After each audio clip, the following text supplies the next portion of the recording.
Oculus does that. Well, Oculus isn't doing. I'm not sure he realizes it. Oculus hasn't done really anything. They've had a couple of games they've shown, but those games look good. Yeah, I mean, the thing is that Oculus has done what you said that Microsoft does too. I mean, I give them that. They've asked, gamers to try it. They've sent them out to people and tell them what they think. Like, they send it out to people, let them try it, send it back in a week or two and say what you liked and didn't like. Like, they're letting people try this. And these are hardcore gamers, even people, you could find the videos on YouTube, YouTube gamers. So, I don't know if it's, I don't want to say I don't want people to think it's a racist thing. Like, but when me and Mooch talk about the Japanese, we don't talk about it in a race term. We just talk about it like in a nationalistic, a cultural, yeah. So, Oculus is an American company, Facebook's an American company, and they take feedback. I mean, let's say someone says, I will buy your product if you make it like this, and I will pay for it. Why wouldn't that company make that product exactly the way that customer with money said? So that's why these companies like Oculus and Microsoft do those surveys and let people use their products and give them feedback. So honestly, as far as PC gamers go, I feel like they might be comfortable with it because, and I mean it in the physical sense, because they've been molding this product over and over and over and over based on, faces and heads that people have and the way that they play on the PC. And like you said, at least those games, they look good. And the Oculus, what I give Oculus props for is that they're unapologetic. I don't want to seem hypocritical because I bash the PS3 for its launch price, but they're unapologetically serving the 1%. They're like, yeah, we know we're expensive. Yeah, we know that you need a badass PC. If you don't have it, then fuck you. This ain't for you.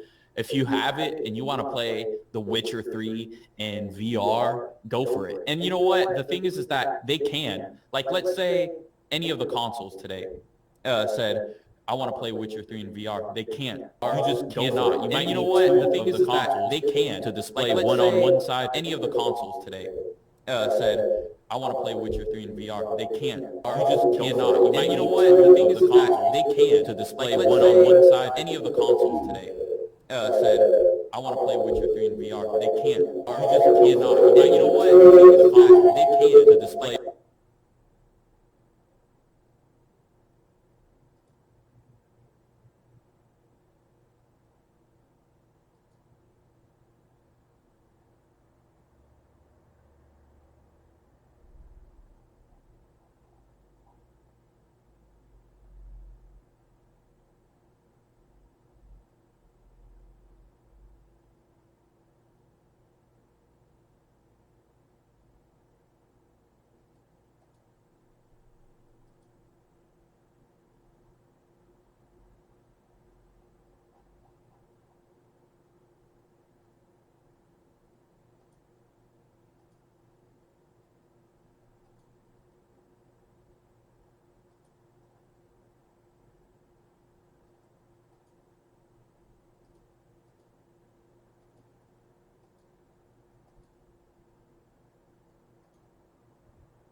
Go easy now. Won't cooperate. We may have to force our way in.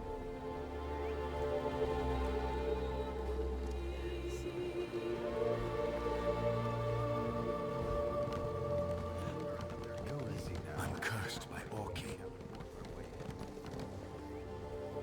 The captain still refuses to leave?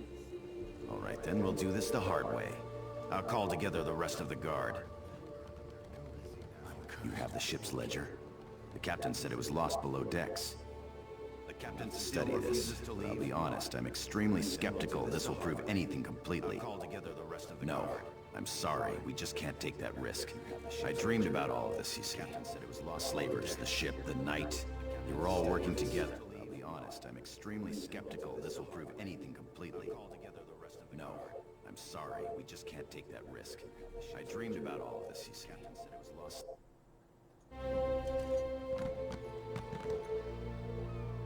The captain's...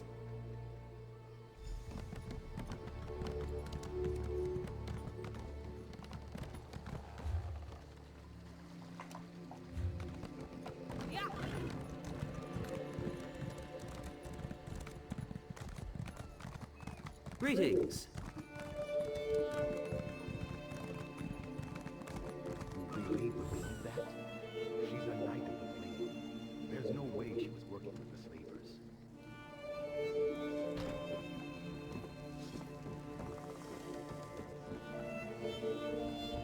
If Constable Pascal sent you here with orders to open the forge, you can just turn around and head right back out the door.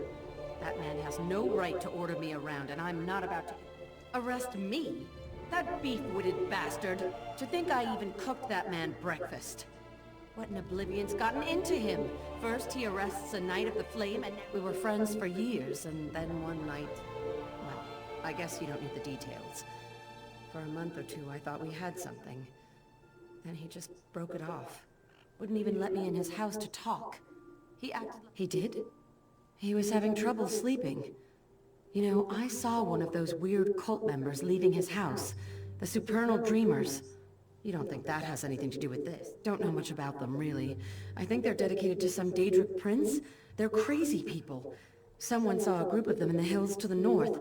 And then there was that one who visited the constable. That's really all I know. Good idea. Perhaps there's some indication of why Pascal's behaving this way. He's just not himself. I'll talk to some of the other townspeople. I bet some of them have noticed his behavior.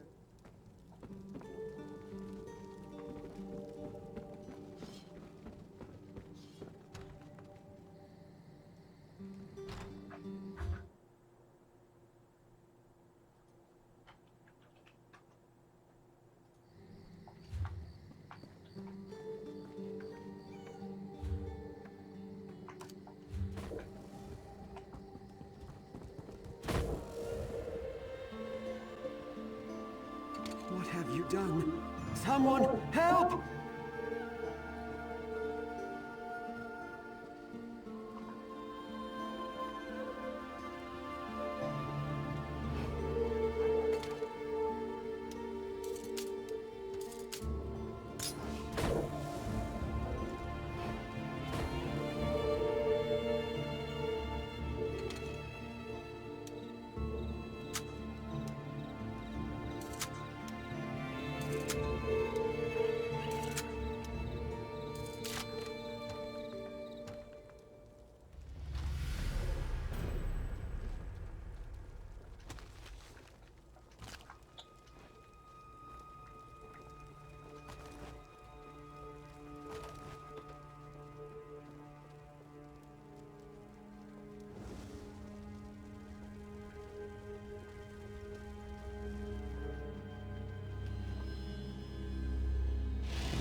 Turns out that almost everyone in town thinks Pascal's been acting strange. Even the guards. Did you find anything that explains his behavior? Oh, my poor little Pascal. What a mess you've made. One thing's for sure. We need to put an end... Indeed. As I said, even the town guards knew something was amiss. I told them to be ready. I suppose Pascal will probably have to be restrained. Oh well. Best thing for unpleasant work is just to get it over.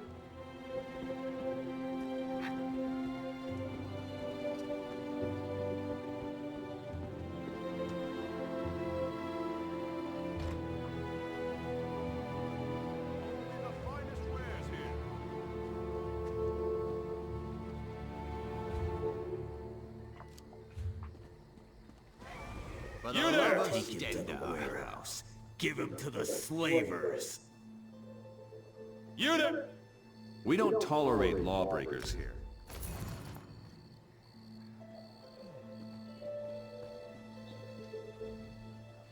Oh, my aching neck. I haven't been this sore in years. Oh, but freedom sure does feel good. This situation was more dangerous than I realized. You went way beyond the call of duty here, friend. I can't adequately express my gratitude. Not as glad as I am, believe me. It seems I'll need to take over security here in the village. And with those slavers out there, I need to get busy. First, though, I'm gonna see if someone around here can give me a massage. Serves you right for accusing innocent people. Do you mind?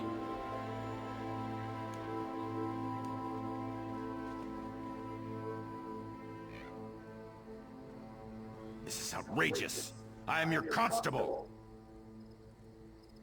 Wait, I thought the night was dangerous. Now it's... I'm all confused.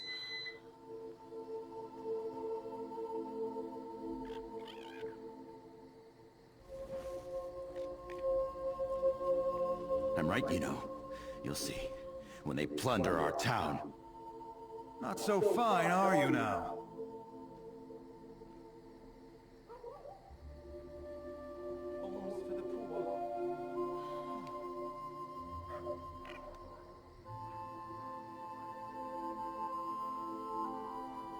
So you're all in league with her.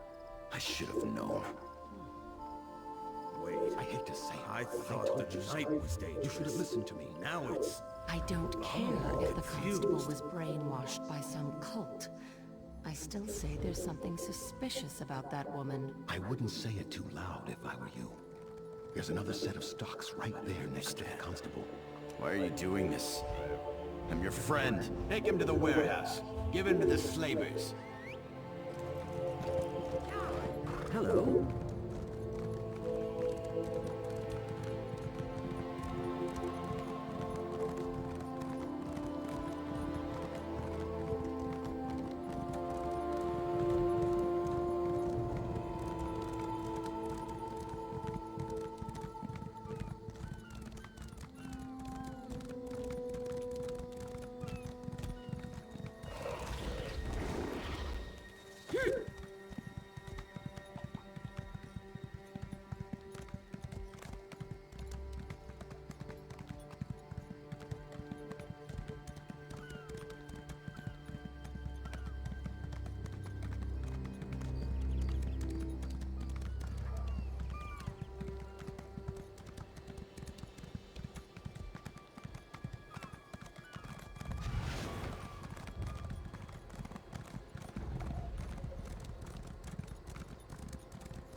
God strike you! Couldn't you have just waited 5 more minutes? The slavers outside the tent were talking about where their base of operations is. Then they got interrupted. I'm guessing they saw you. My mom sent you, didn't she? Exactly. My mother's a little overprotective. She still tries to tuck me into bed at night. It's embarrassing. And now she's messed up the whole plan. I actually came here to spy on the slavers. Anything and everything. With Constable Pascal acting strange, Deputy Lyric and I took the initiative. I may not have heard where their base of operations is, but there are plans for some other attack floating around the camp. Sure. If you want to take the plans back to the village, there may even be a reward in it. That way I can hurry back. Get those plans back as fast as you can. May the Eight protect you.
It's good that you've come along, friend.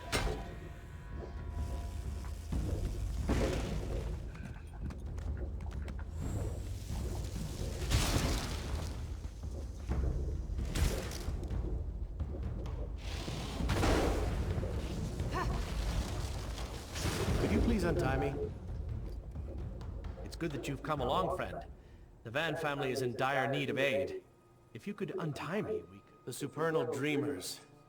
I should have seen this coming, but I failed, and I need your help to set matters straight. I'm certainly eager to explain the situation further, but do you think we could continue the conversation over by the bridge? Come with me to the bridge. We can speak safely there.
You want to lose 10 pounds of ugly fat?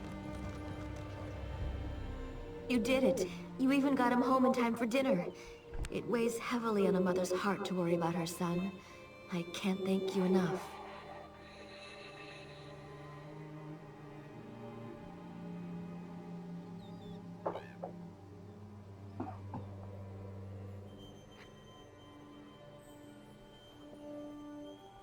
I'll never forget what you've done for us.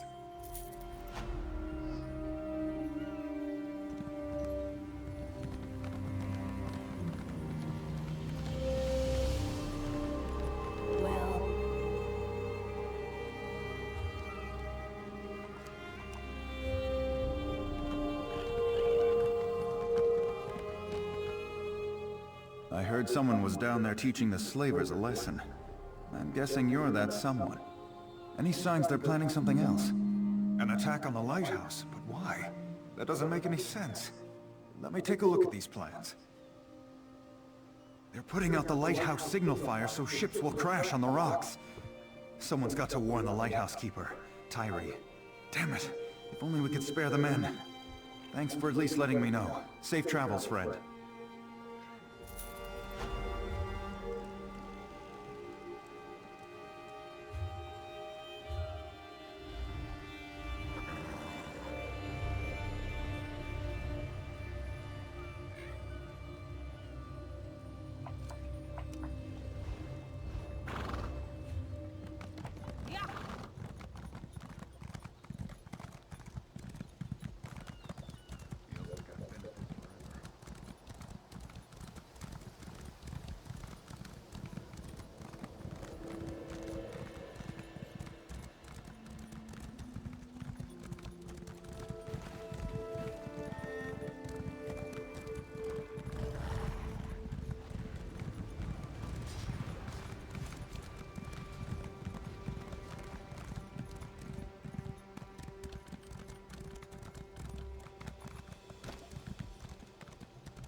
Perhaps we can now have a civil conversation.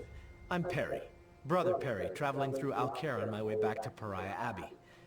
Ingrid Van offered me a room for the night. It just happened to be the night the Supernal Dreamers attacked. They serve Vermina, the Daedric Prince of Nightmares. I know this because I am an initiate at Pariah Abbey. We knew the Dreamers were active in Alcaire, but their intentions for Ingrid Van suggest a more aggressive plan than we imagined. The Supernal Dreamers have put her into an enchanted sleep, tied down in front of a portal, undoubtedly from Vermina's dark domain. They will summon a Daedric spirit to inhabit Ingrid's body. You need to... It will not be easy, and you will need to move quickly, but it can be done. You will need to reverse the Daedric ritual, which will require gathering a few, somewhat grisly items. Then you must follow the directions exactly to break the spell. You will need to acquire the hearts of 2 different Daedra. A scamp and a Dremora should do. Then find my ritual candle in the Van's barn. Take the items to where Ingrid lies in the Stonebridge Mill, and there you will perform the ritual.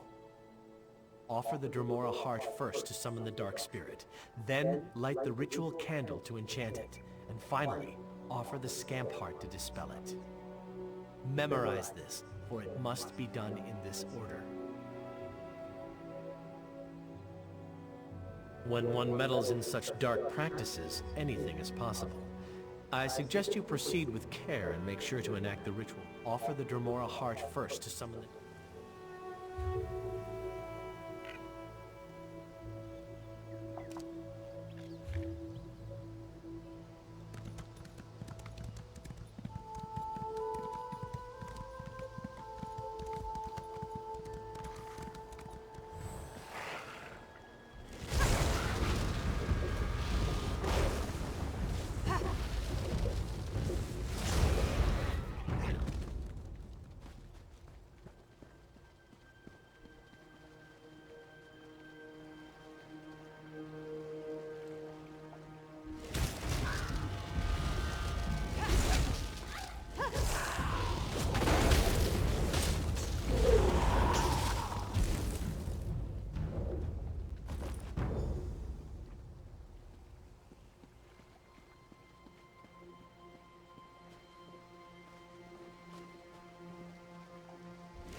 Are there any more...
She belongs to me. Stay away, intruder.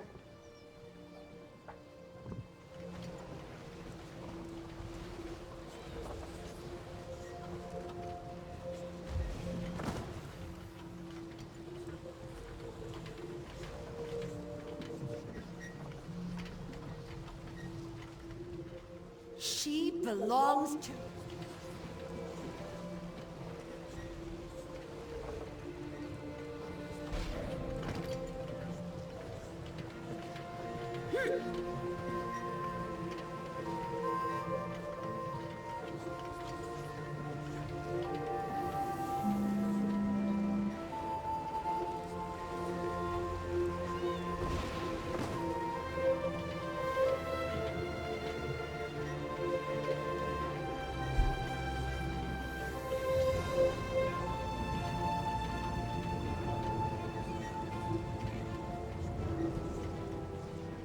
She belongs...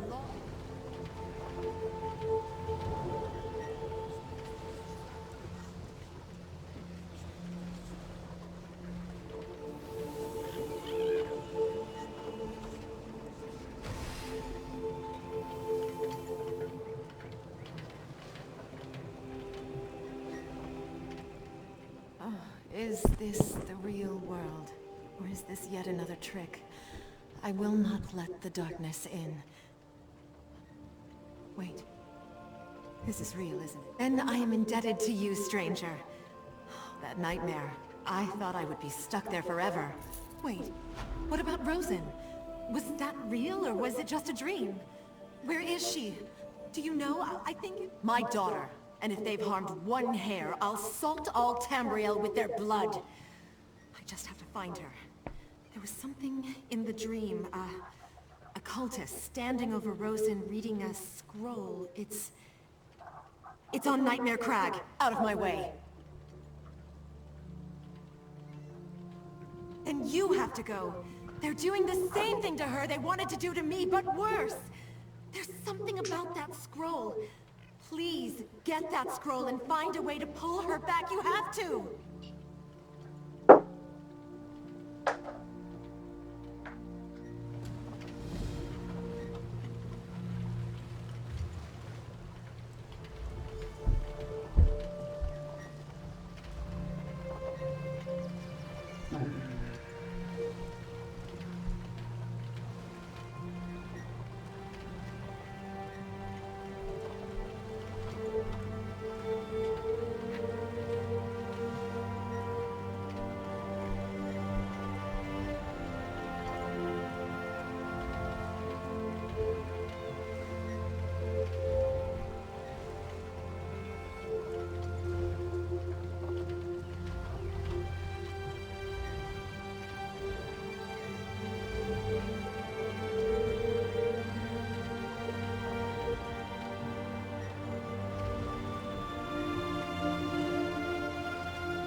this!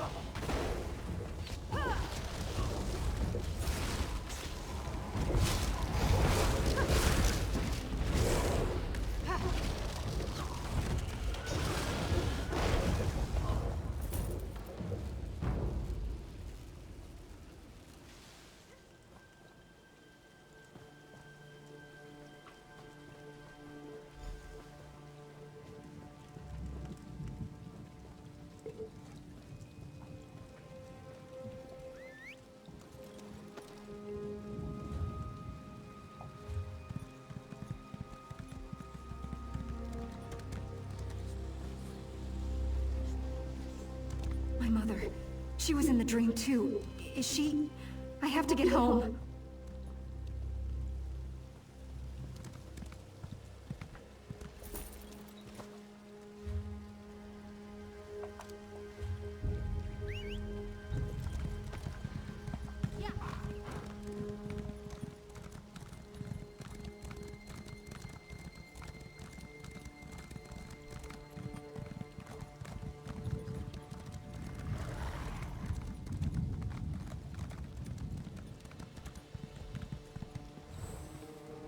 They say the Hagfen is safe for travel these days.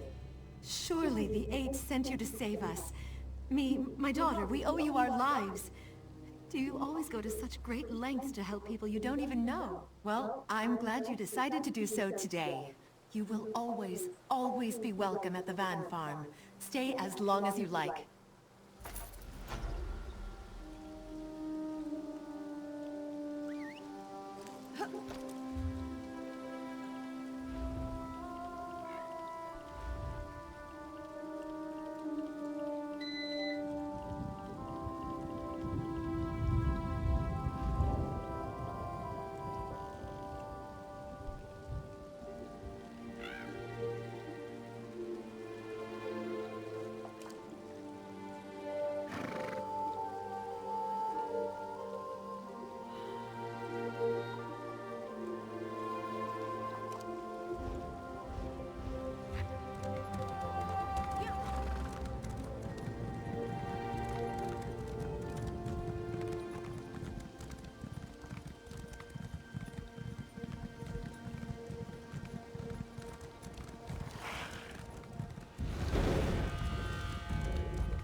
You're not bringing more trouble.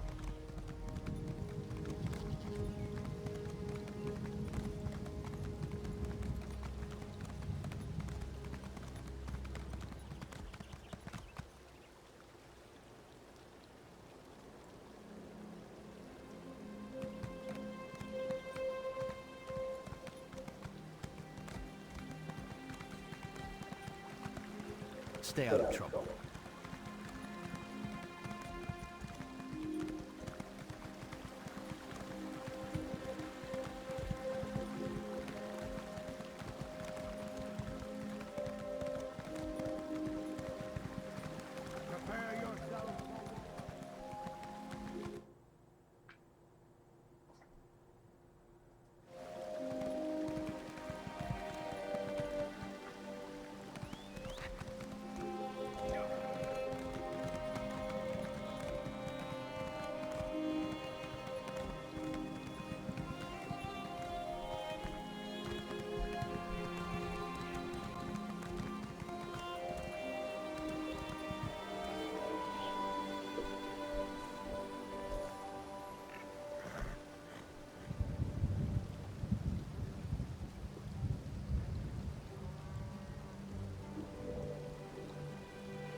It's a fine day for staying out of... Damned Envoy Darima marches up with an army claiming she's on a diplomatic mission from King Bahar.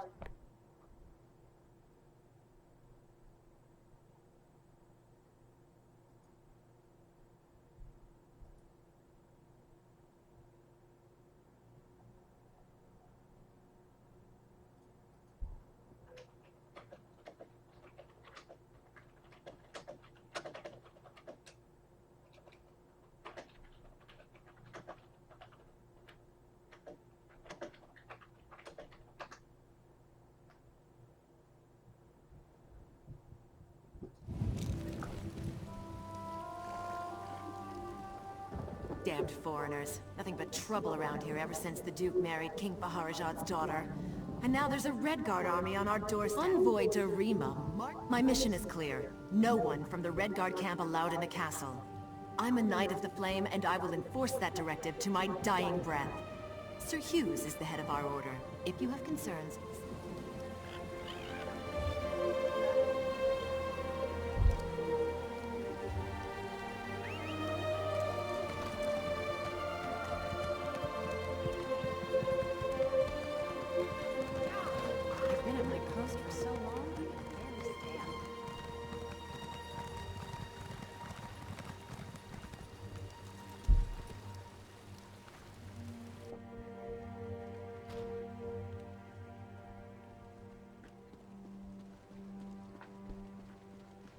Hail. You're welcome to Alcair Castle. I'm sure you noticed King Faharajad's army camped outside our walls, so you can understand why Duke Nathaniel is not entertaining guests. I should hope you're not here to add to our troubles. Don't hear that too often, but it's most welcome. If blood gets spilled here, it could destroy the fragile alliance holding together the Daggerfall Covenant. We need to defuse this situation as quickly as possible. Damn it. Dame Follett is holding the envoy up at the gate, isn't she? Never questioning orders is Follett's strength and her weakness. I'll have to send word to make an exception. Meantime, I actually have a task you'd be well suited for. It's a sensitive matter. We've intercepted secret messages to King Faharajad from someone inside the castle who goes by the alias of Almondine.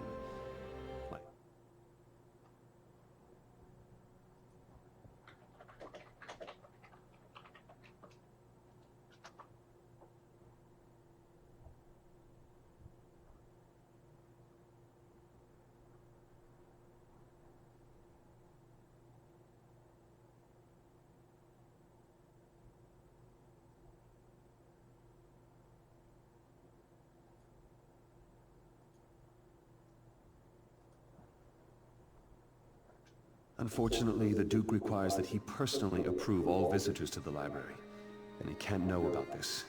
The library guard, Sir Gregory, perhaps you could persuade him to look the other way, or, failing that, to leave his post. Again, you must keep this quiet. The Duke is already overwhelmed, and hearing about a spy inside the castle might push him over the edge. Get past Sir Gregory and into the library. I cannot defy the Duke's orders, not with an army at the gates. You can. One thing that might help, Sir Gregory is insanely jealous of his wife. In his mind, she would be the sheath to every knight's blade. You didn't hear it from me. For better or worse, the Duke defers to me on the matter for now. Nathaniel shares King Emmerich's bloodline, but not his talent for calm under pressure. Of course, the Duke's wife being King Faharajad. Indeed, Duchess Lakana is one of King Faharajad's youngest daughters. They say he was quite fond of her. She doesn't speak of her father much, but I think those ties run deeper than she lets on. I cannot defy the Duke's orders.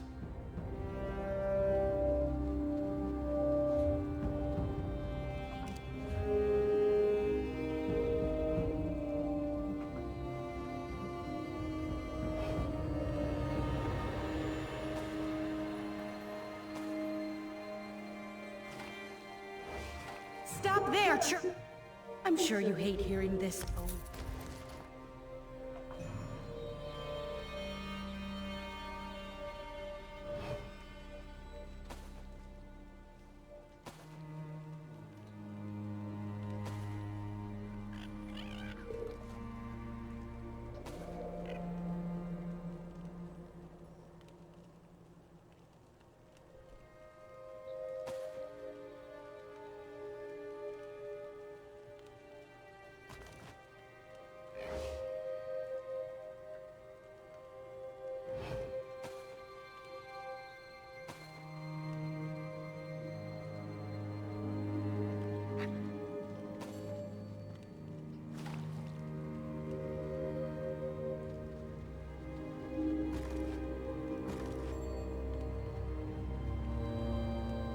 Hello there.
Greetings.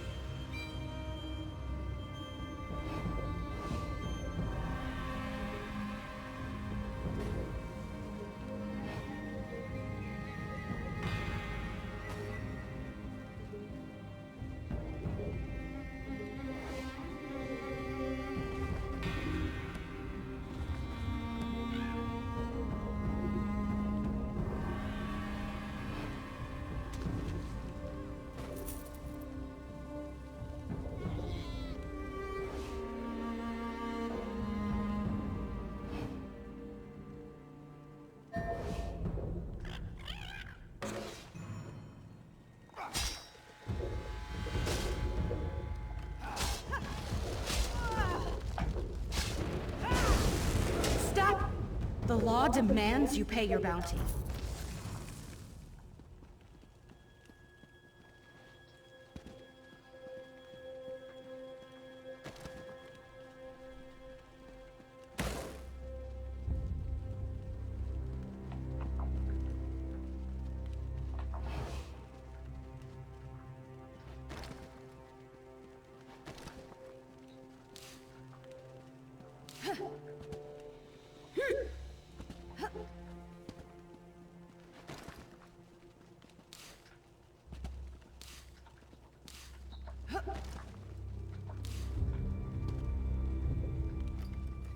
Hold it right there!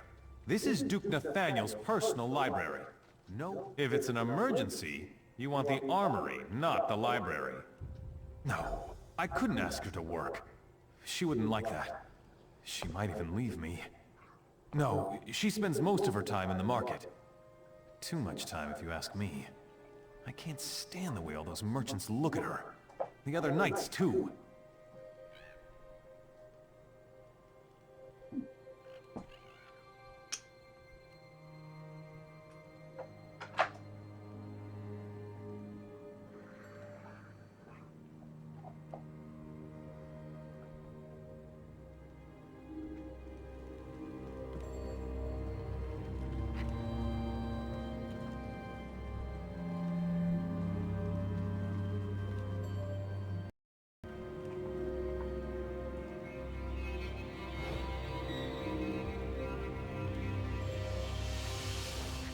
Hold it right there.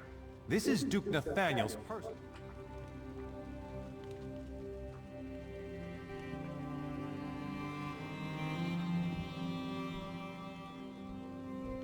Hello there.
After all the gold I've spent here, you'd think these backwater merchants would be more grateful. No patience whatsoever. I miss city life. I miss Wayrest. By the way, have you seen Sir Higgins? Oh, Sir Higgins is such a gentleman. I'm just waiting for him to come and help me carry all these groceries home.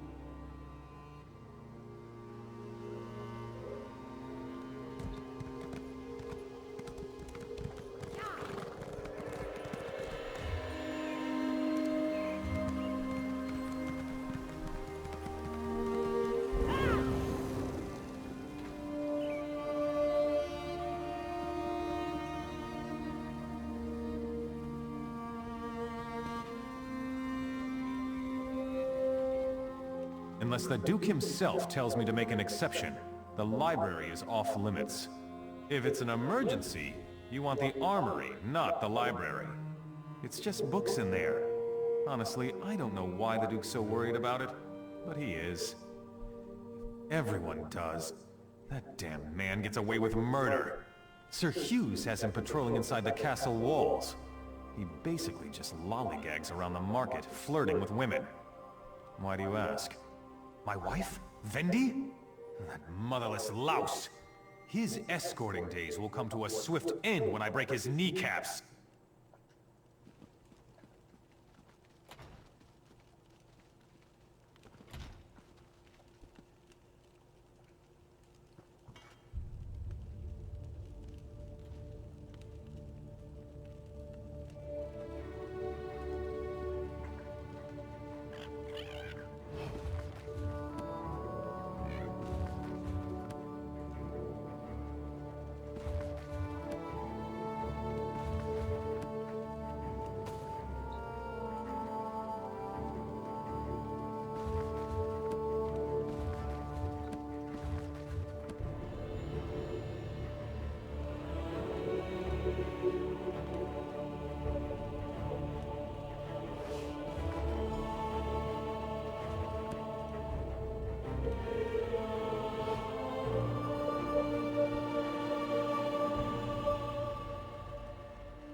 Sometimes a true knight must undertake a mission that requires reading books rather than slaying monsters.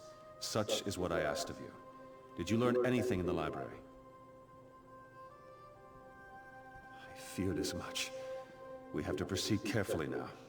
We don't want to alert the Duchess or King Faharajah to the fact that we know about the secret communications.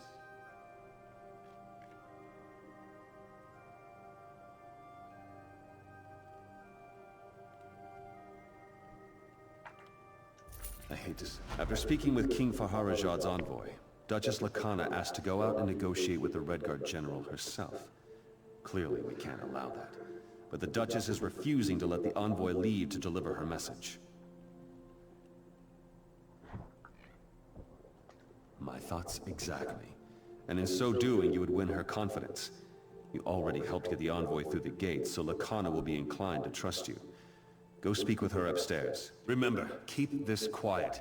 Just between... I hate to say... After speaking... My thoughts...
Oh yeah, one more thing.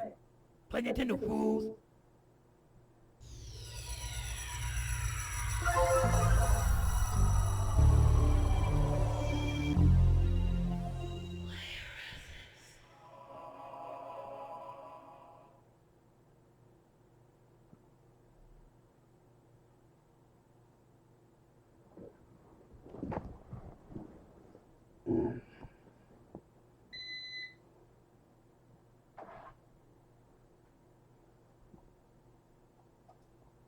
Thoughts on the Super 115-1 red multi-cart making the rounds from AliExpress? I'm not familiar with this one in particular, but I've been getting people tweeting. Hi, my name is Pat Contry.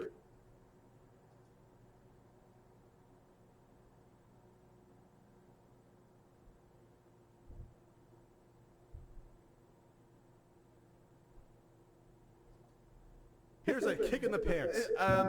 So, Final Fantasy 13, the Final Fantasy that everyone kind of loves to hate, you know, arguably sort of main character kind of Lightning is going to be used in a series of ads for Louis Vuitton for their, I believe it's called their Series 4 line of products that are coming out. There will be magazine ads and such.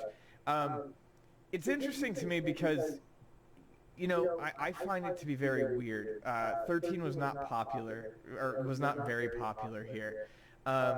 And kind of the first Final Fantasy 13 was more of an ensemble cast. There wasn't necessarily a main character. Long story short, to us this is weird. In Japan, for whatever reason, Lightning, who has, in my opinion, no fucking personality whatsoever and was one of the most boring leads, is very popular. And the story goes that it wasn't Square that looked to partner with Louis Vuitton to get this ad campaign done. It was one of the lead designers at Louis Vuitton who actually went to Japan or went to Square Enix and was like, can I use Lightning as a model for this line?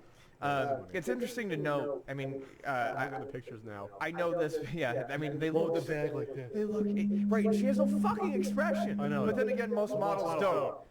Boom. France and Japan have like this admiration of each other's cultures that almost rivals the U.S. and Japan, and so it makes sense for that angle. Either way. It's just weird, and it's really weird to me because to me this is kind of just this weird point where Square Enix is, I don't know, not necessarily jumping the shark, but they're definitely turning a corner here. I mean, of weirdness, yeah. Where it's not just games. Hold the bag like this. Hold the bag. Yeah, they're gonna. You should do a Louis Vuitton campaign. Either way, it's strange. It's weird to see, you know, what just 10, 15 years ago.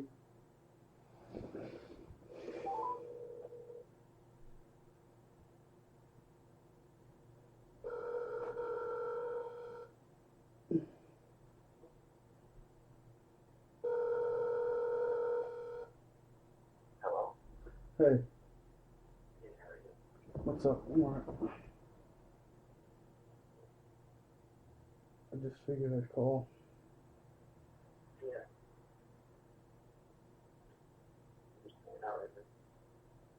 What'd you do tonight? Or today?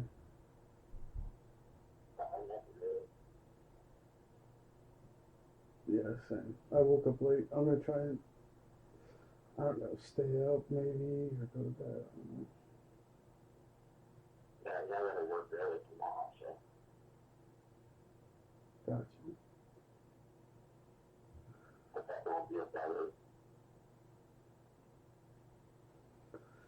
Yeah, so, I don't know, I just wanted to, touch base with you and just be like, you know, you gotta get some things.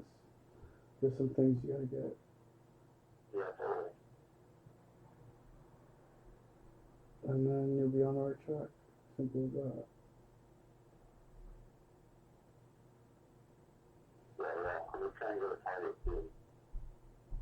That's the best place. That's the best place to go.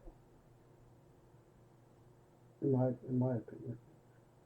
Yeah. Because you want decent quality stuff, and they got it. Yeah. And then after that, I gotta come out to Jersey sometime. Yeah, or, I mean, yeah, Brooklyn's kind of far, to be honest, but yeah. It's by the train, so, but I definitely, we should stay in touch, like, yeah, for sure. Via phone, you know, send me updates and stuff. Yeah.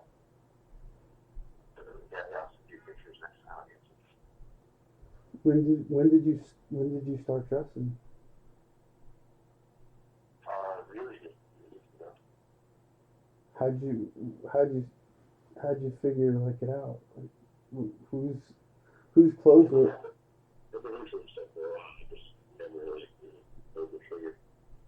Whose clothes did you find? I don't know. I just found it again. You just what? I just got laser and go. Oh, right.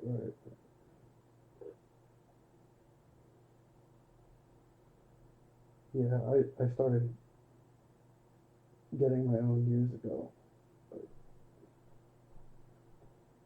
Like, a while back.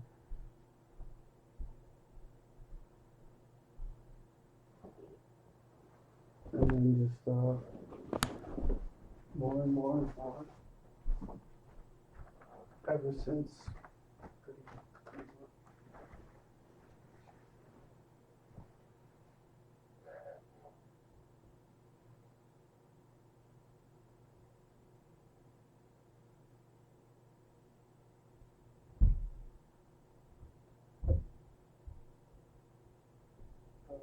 You messaged me on Grindr? On what? Okay.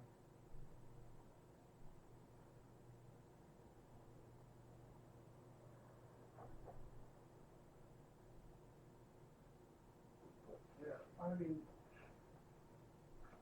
it's really awesome if you like totally get into it. It's awesome.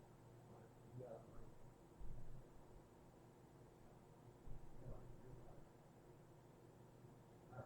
it changes things a little bit, but it's okay.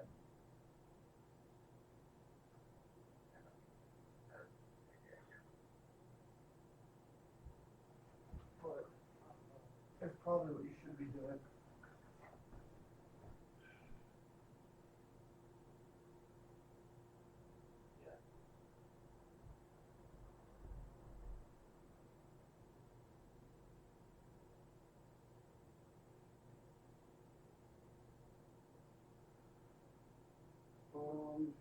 I don't know. I'll let you go then.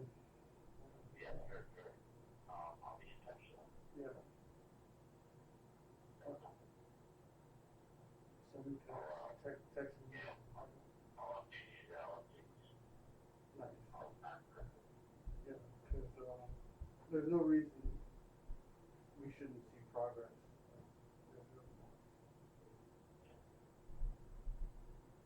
Alright, cool. You're single? Yeah. Well, no, I mean, that's perfect. I mean, yeah. You're single now. You want to stay that way for a while. Work on getting your outfit, clothes, makeup if you can. I know you got stuff, but yeah. That's about it. Okay? Yeah.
But I'm gonna explain this shit to y'all, and then y'all comment down below. Y'all tell me what the fuck y'all think. What the fuck would y'all do? You know what I'm saying? For those who don't know, I bought this controller. I have an unboxing on my channel. I was very excited about it. The reason I bought this one was because the one that I had was just a basic cheap version. It was just a controller with the basic paddles on the back. This one though, I said if I liked it, I like the concept of Scuff. And I really, really love the fact that Microsoft saw that people want extra buttons. and they took the market into it, because I think that they're gonna shut this place down, which I really hope they do. And like I say, you know, y'all like, oh shit, that's me being a bitch.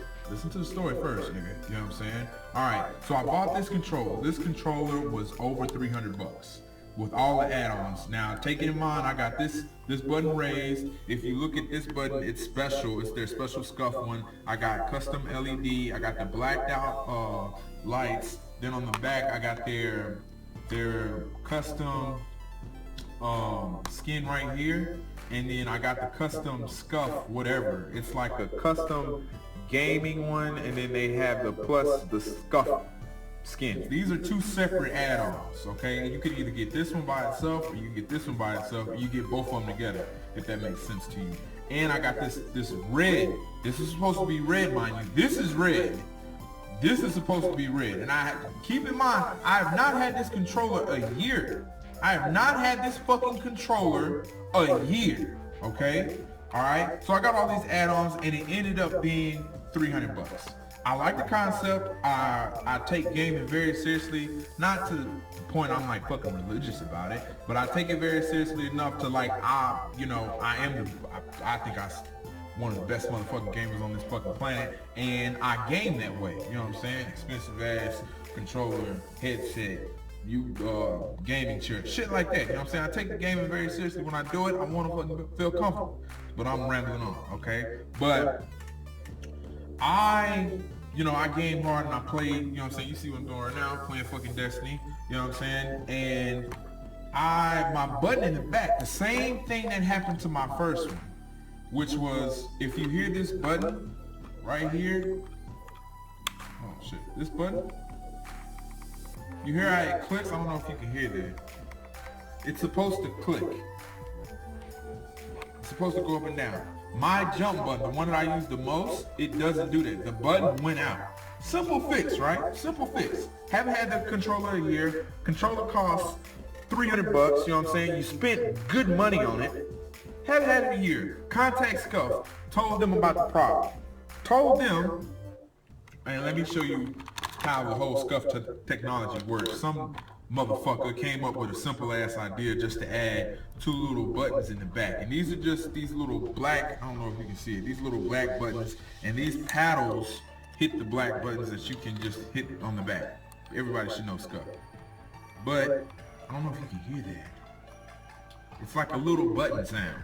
This one, for some reason, is mashed in. Now, it works. It's just uncomfortable because you don't hear the clicking, and it's just like, you don't know if it's working. You know what I'm saying? It's not, how do I say it, man? Call me a little OC-dish. It still works, but it just doesn't mash. It stays mashed in, mind you. I have to just touch it for it to jump. And I just don't like that shit, okay? So I called them about it. Well, I didn't call them. I fucking emailed them about it and told them my situation. And they told me, you're outside your 90-day warranty on a $300 item. You know what I'm saying? You're outside your warranty. Repair. Let me just show y'all the email these fuck faces sent me. Scuff Gaming, some bitch ass nigga named Noah. Fuck you, Noah, by the way. Alright, and in this email, where it said right there, repairs take 20 to 60 bucks, you know what I'm saying, 3 to 6 business days. We do it per PayPal, and we'll send you your fucking shit back. It says I'm outside of 90-day warranty on a fucking $300 item. Okay, and I'm like, damn, a little button fix on something that was like, it's not one of their cheap versions, you know what I'm saying? And you spend a little bit of money on it, you would think you can at least get a year warranty. Okay, now let me fast forward. For some reason, this is my sorry, it's Dusty. This is my 117 headset from Astro. Astro is a good fucking company. I stand behind them and all their fucking work. Okay, this is the little chat cable that goes right here at the bottom. Okay, for some reason this little chat cable, it went out. You go to their website, it costs like 20 bucks to replace it. Okay, 20 bucks for this, but they don't have the custom Halo one that says Halo on it. You know what I'm saying? They just have a regular black one. Okay, so I contacted them. They said, oh yeah, sure. Now this headset was what, 250, 270? You know what I'm saying? Less than this fucking controller, I'll tell you. Okay? Emailed them within like a day. They come back to me and say, oh yeah, you got a custom Halo 1. It's nice. We appreciate your business. We'll send you postage. Send it in and we'll replace it to you free of charge. Free of fucking charge. For a $20 cord versus probably a 5-cent but, you know what I'm saying, to replace. What I'm saying though is they didn't have to do that shit. You know what I'm saying? I bought both of these around the same time. I want to say these around Christmas time. Hasn't even been a fucking year. Around Christmas time. The reason I say this is because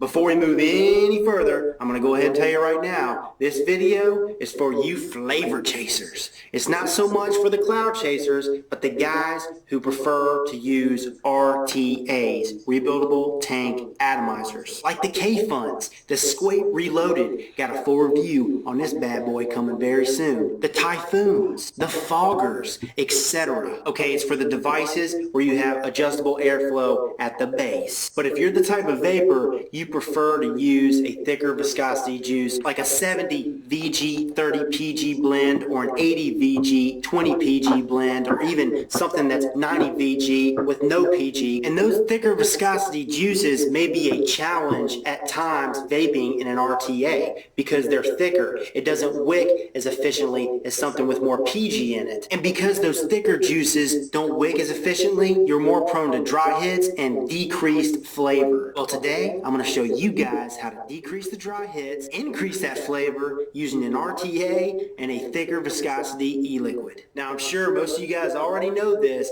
but I have a juice company called Vape Trick, and the line that I currently offer, the 10 juices that we offer on our site right now are either a 50-50 blend or a 60-40 blend, 60 PG, 40 VG. To me, those juices are thin in a tank. They vape great, and that's because it's got PG in there and it's got a lot of PG, either 50-50 like I mentioned or 60% PG, and the PG acts as a flavor carrier, a damn good flavor carrier, and because of that it wicks more efficiently and it vapes more efficiently in an RTA. And I gotta come clean with you guys, the reason why I've been using RDAs, you guys see me reviewing them. I mean, I've been reviewing every RDA under the sun, and that is because I have been testing the past 4, 5, 6 months, been testing a new line I'm about to come out with. A new line. It's going to be called the Plume line, coming very soon. But the reason why I'm mentioning the Plume line is because it's heavier on the VG. I mean, heavy on the VG. It's for you guys that are more sensitive to PG. It's for you guys that love to chuck the clouds and the flavor. I mean, it's all about the flavor for me. All that and above. And even though that line is made for RDAs, I've also been using them in tanks like this Squate Reloaded and like the K-Fund. So I've got this Reloaded sitting on this IPv2, got a 1.8 ohm build using 28 gauge Kanthal, set to 27 watts, which is 7 volts. Crazy. And she's cooking with gas.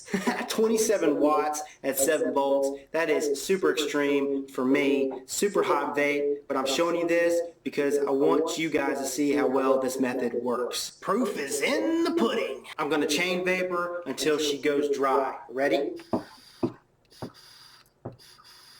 Full on kick-ass flavor.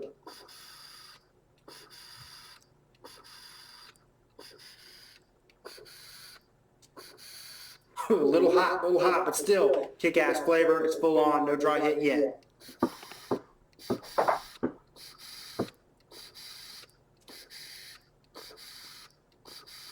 Okay, starting to get a little dry, but you guys saw it. I mean, I was vaping and vaping and vaping. That's off of an RTA, 27 watts at 7 volts with a 1.8 ohm build. I don't care who you are. I don't care how extreme you are. And this sucker, that's a hot vape. Hot vape, and with a VG-based juice, I was able to go that long with full-on flavor. That's crazy. Now I'm going to show you the method. First thing you're going to want to do, and this is what works for me, is I like to fill the tank up about 3/4 the way full. Not completely full, but 3/4 the way. It's just what works for me. It may not work for you, everybody's different, but that's how I like to fill it up. Next step, assuming you have something like a 1.1 or 1.8 ohm build in here, in this RTA, you got it sitting on a regulated device, a variable wattage device. Once you've filled this sucker up, I like to vapor at a lower wattage. Like right now, I've got her set to 12 watts. I'll take a few puffs on that.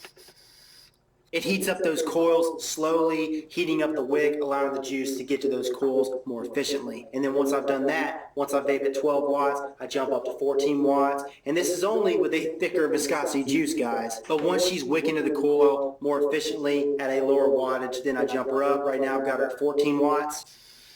Great flavor, I mean cracking flavor. Then I jump her up higher and higher and higher until I get to where I want it. And for me, a really good spot is around 17 watts, 17 and a half watts with this 1.8 ohm build. Okay, so I got her at 17 and a half watts. Gonna go ahead and take a pull.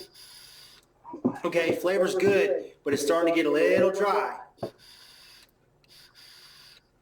Yep, it's going dry on me. So what I do then is where the air holes are down at the base, whether you have one air hole, you have a adjustable air hole, all you do is plug up that one air hole that's open, plug it up, take a primer puff. You don't want to take a huge primer puff because if you do that, then juice will flow and it'll flow out the air hole. And if it does start to leak, remember, tilt it up, make sure the hole is facing north, and vape, vape, vape until you vape away all that juice and you'll be good to go. You're creating a suction. You're pulling that juice down to the wick, to the coil. Just do a light primer puff.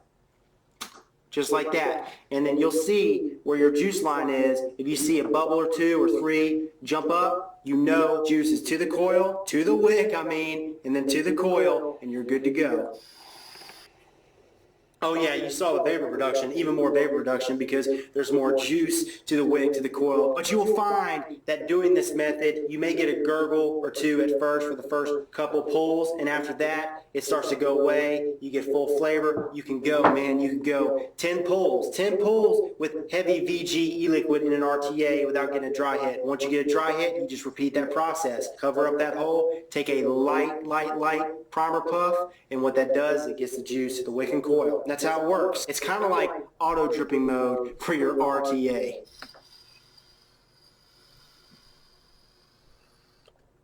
I mean, did you see how long of a hit that was? Long ass hit.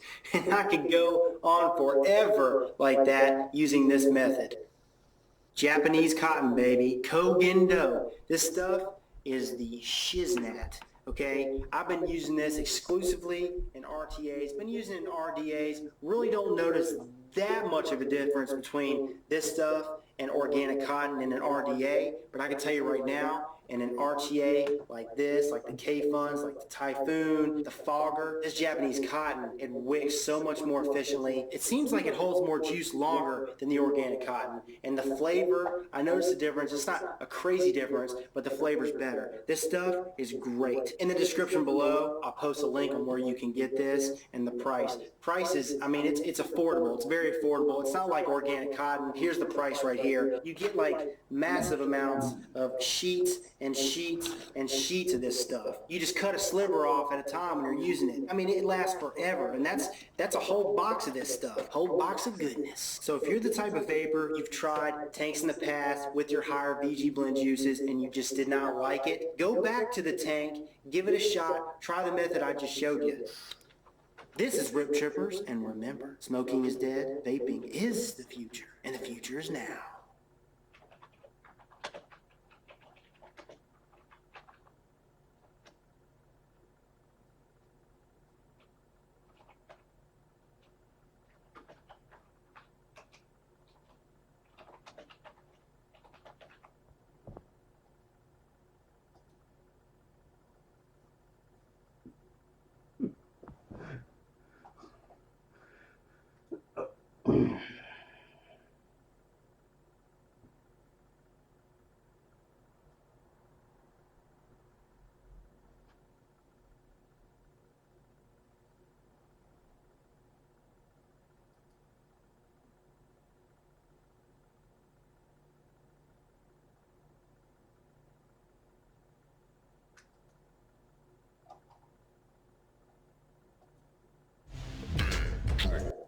Get into these things and see what's happening. Oh! It's funny because I'm trying to pinpoint this sauce. I've had it before. It's interesting because the sauce used here at Buffalo Wild Wings for their zesty citrus, wings, it's almost as if you would find this sauce, like a hint of this sauce, at a couple of these upscale restaurants when they bring up that baked chicken and you want it glazed up just a little something so you can get that fresh bite. I'm not hating whatsoever. It is exactly what it says, the name, Zesty Citrus Wings. You're gonna get that flavor. It is zesty, most definitely. Glazed up, a little bit of sweetness, not too much. You're gonna catch the spice work on that. A little bit of garlic. Vampires fall back. Yeah, it is. Tender. Mm-hmm. Yep. Meaty little wangs. And when you hit the top of the wing, not as tender. Fried a little bit harder. Slightly crunchy. Which actually takes me over to the Chinese hood spot with General Tso's chicken. With some sweet and sour mixed in. Sweet and spicy sauce, a little bit of garlic. Hit it with that lemon lime juice. Turn it up. Tickle it with a little bit of sugar. Up in the blend. Tickle, just tickle. That's why I said it only had a hint of sweetness. You tickle it with a little bit of sugar. Perhaps some maple. That's what I'm getting. And it's not bad. It's not. It's different, but it's not bad. I'm not a hater. Keep it funky. I don't even like the citrus flow like that to keep it funky with you, but for whatever reason, the citrus flow is working for your boy. But I don't like it. I don't like it at all. The only reason I keep coming back is because it got the hood stank on it. And the hood stank is the hood Chinese spot sauce, baby. That's the only reason I keep coming back. This time, I'm going to tell y'all off the cuff. A lot of things I don't finish. I'm finished. I only got but 5, so I'm putting these 5 down, word life. But let me clean my hand real quick. Let me clean my hand. What am I going to clean my hands with, Sonny? Give me no napkins? Oh, come on, Daddy. Oh. Look, man. Buffalo Wild Wings. You got to be over here with this ghetto hot air balloon, baby. Where the napkins at, B?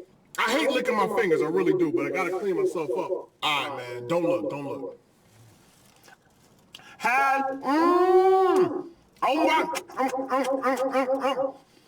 Oh my goodness. Buffalo Wild Wings. For your new, limited time only, $6.79 for 5 zesty citrus wings. However anybody calls them. Y'all call them the zesty citrus wings. People been calling them the Mountain Dew wings. Mountain Dew probably ain't paying y'all, so y'all like, we ain't even calling them the Mountain Dew wings, because they didn't come up off that money. So we're going to call them zesty citrus wings until they come up off that money. You know what I mean? I see how y'all get down. Look, I'm going to go ahead and mess around and give these joints a 4-piece, y'all. I ain't even gonna stunt. Good looking out, player. Hi, we're gonna talk about this. I got my bag with the Fallout 4 game. Didn't find it. No one knew about it. So, and there was only one case, so that should probably stretch it out just enough. Ooh, now we know you have a bottle. Again, I have 7 of the bottles. That's already 8. That means there were 4 bottles left remaining, and we had more than 4 people back there waiting to receive that Nuka-Cola Quantum. So it's real ugly in there right now. Yes, it is. Honestly, it is. My man, enjoy your Nuka-Cola Quantum, good brother. You know what I'm saying? It was a pleasure rocking with you this morning forever. Here at Target, getting that exclusive Nuka-Cola Quantum. Let's go test it, baby. I'm about to give it to you live. Your boy plays no games. I put this order in early because I had a feeling I had a feeling that they weren't going to get enough per store, and only certain Target stores will carry it. So I ordered 7 bottles of the Nuka-Cola Quantum. I got it. And of course, I picked up the Fallout 4 game, because that's just how you do it. Now, real quick, if you didn't see the homemade version of the Nuka-Cola Quantum that I reviewed last week, I want you to go ahead and click the annotation right here, baby. Click it right here, check it out. I believe the seltzer dumbs it down just a little bit. Let me see if I can get some ingredients on this. All right, so what makes up the Nuka-Cola Quantum for $2.99 here at Target? You have carbonated water, inverted cane sugar, citric acid, natural and artificial flavors, modified food starch, sodium benzoate, and potassium sobrate. And I'm probably mispronouncing everything, but I'm a thug and it's early in the morning. Don't mind my thugging, don't mind my thugging, you know? As preservatives, Easter gum, calcium, disodium, EDTA to protect the flavor, and Blue One. Bethesda Game Studios and Jones Soda linking up to make the Nuka-Cola Quantum Soda Pop official. So Jones Soda, for your Fallout 4 Nuka-Cola Quantum, I'm gonna go.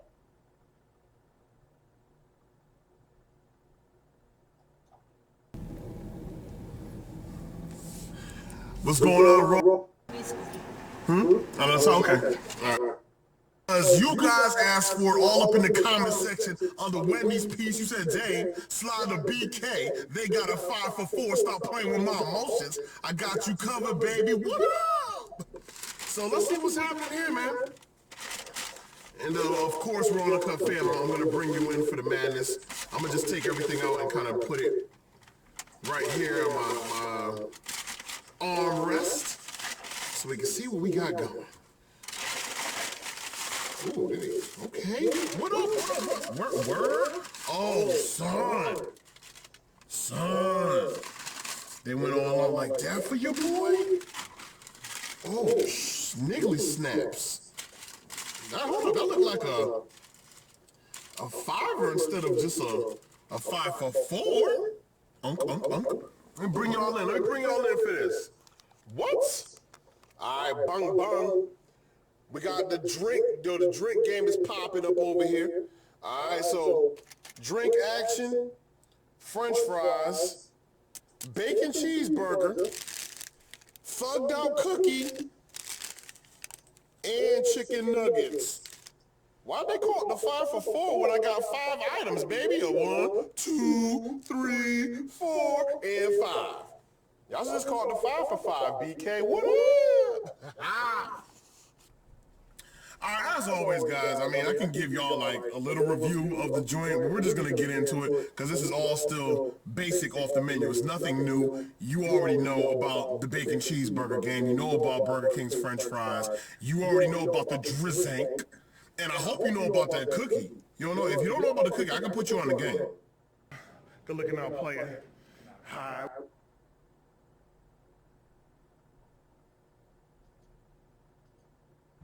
That cupcake is going to give you that tear. That cupcake, sir, is going to have you questioning your manhood. Good looking out, player. Hi, we're going to talk about this. I got my bag with the Fallout 4 game, 7 bottles of the Nuka-Cola Quantum. Yes, they do. Is it unfortunate? Yes, it is. But more so about you, the foodie fam, getting to know me, Damon Patterson. Now, Real Talk Tuesday, it could be 2 minutes. Good looking out, player. Hi, we're going to talk about this. I got my bag with the Fallout 4 game, 7 bottles of the Nuka-Cola Quantum. Boss, we're here at Target. Do you want to break down what we went through to get the new... First of all, show you Nuka-Cola. You know what I'm saying? Good looking out, player. Hi, we're going to talk...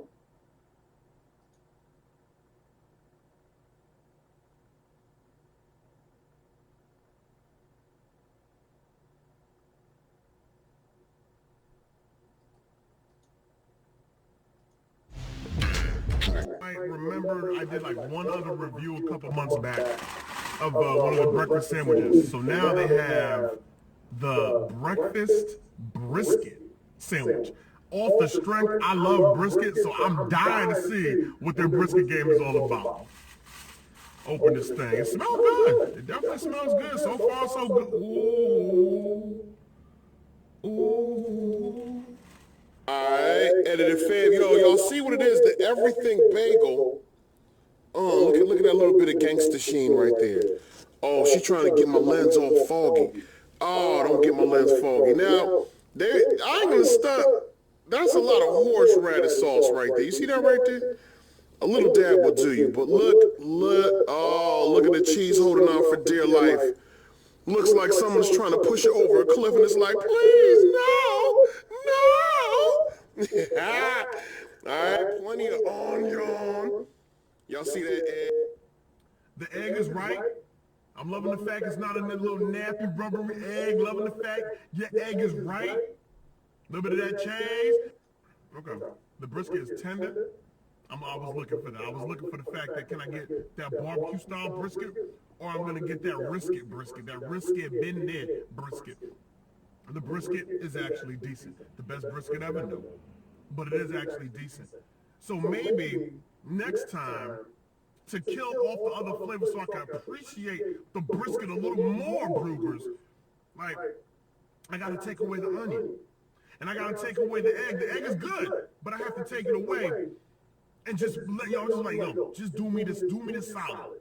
Give me a little bit of the horseradish sauce over hella brisket. And put it on a plain bagel. Because your everything bagel, so many flavors going on, and it's fresh. So the flavors are kicked up a notch. You feel me? And that egg had a little bit of that pepper up on there. The egg already has a taste of its very own that I can definitely appreciate. The onion, blended with that fresh egg, blended mixed in with that bagel, that's super official. Like, all that greatness, all in one bite, drowns out what the brisket came to do. Got me messed up in the game. So many flavors going on top of the brisket. Made me so mad. But you know what, Brugers? I'm gonna keep it 100% funky with you. The flavors are yes, sir, all day, and it's fresh. I'm gonna mess around. I'm gonna give this a heavy 4. Trying something new. Dame, is it worth that price?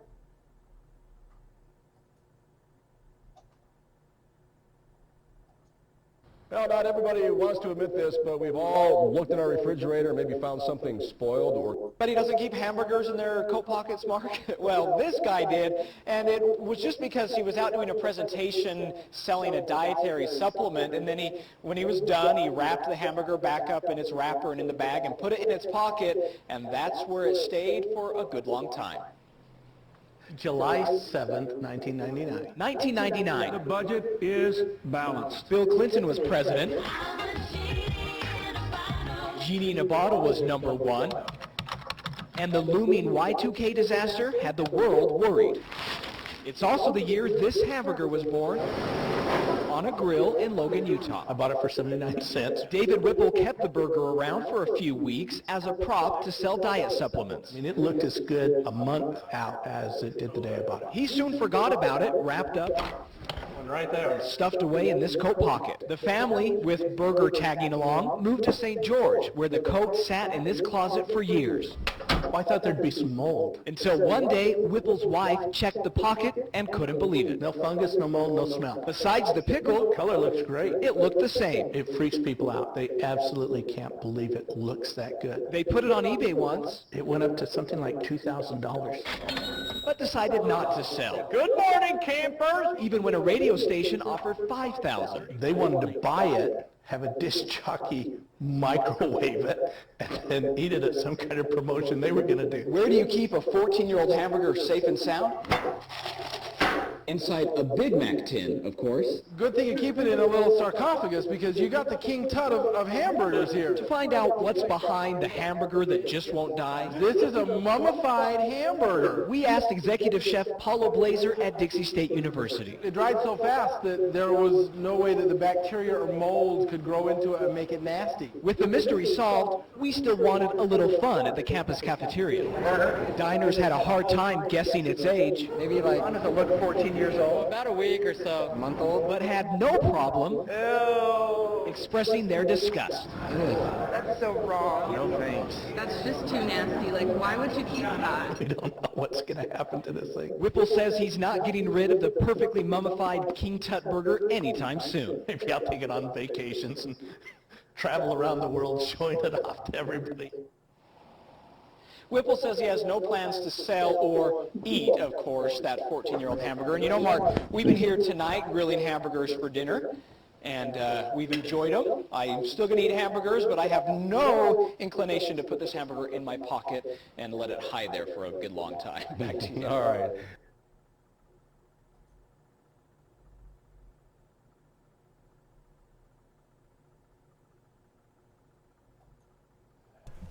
Yo, what's good everyone?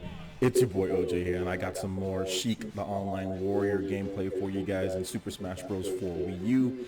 And what's cool about these matches, I know some of you guys were saying that Mario that I played last week kind of sucked. So I tried to include more of better players this time. So I got a Greninja and Zero Suit Samus player, and he's actually not bad with Greninja here, like especially considering like For Glory, like some of the Greninja players. This guy actually knows how to combo in and use Greninja effectively, at least the best he can. I mean, you can see here he's using his neutral A. He's doing a good job of doing jabs to grab, some up air combos. So I mean, he's definitely not like a super scrub like a lot of For Glory Greninjas are. So let's go ahead and get right into it. But one thing that I did want to take advantage of as far as with him here is just really getting my grabs, tilts, and basically waiting for his air dodges and getting my smash attacks going. As you can see there, I wait for the air dodge, get a nice hit.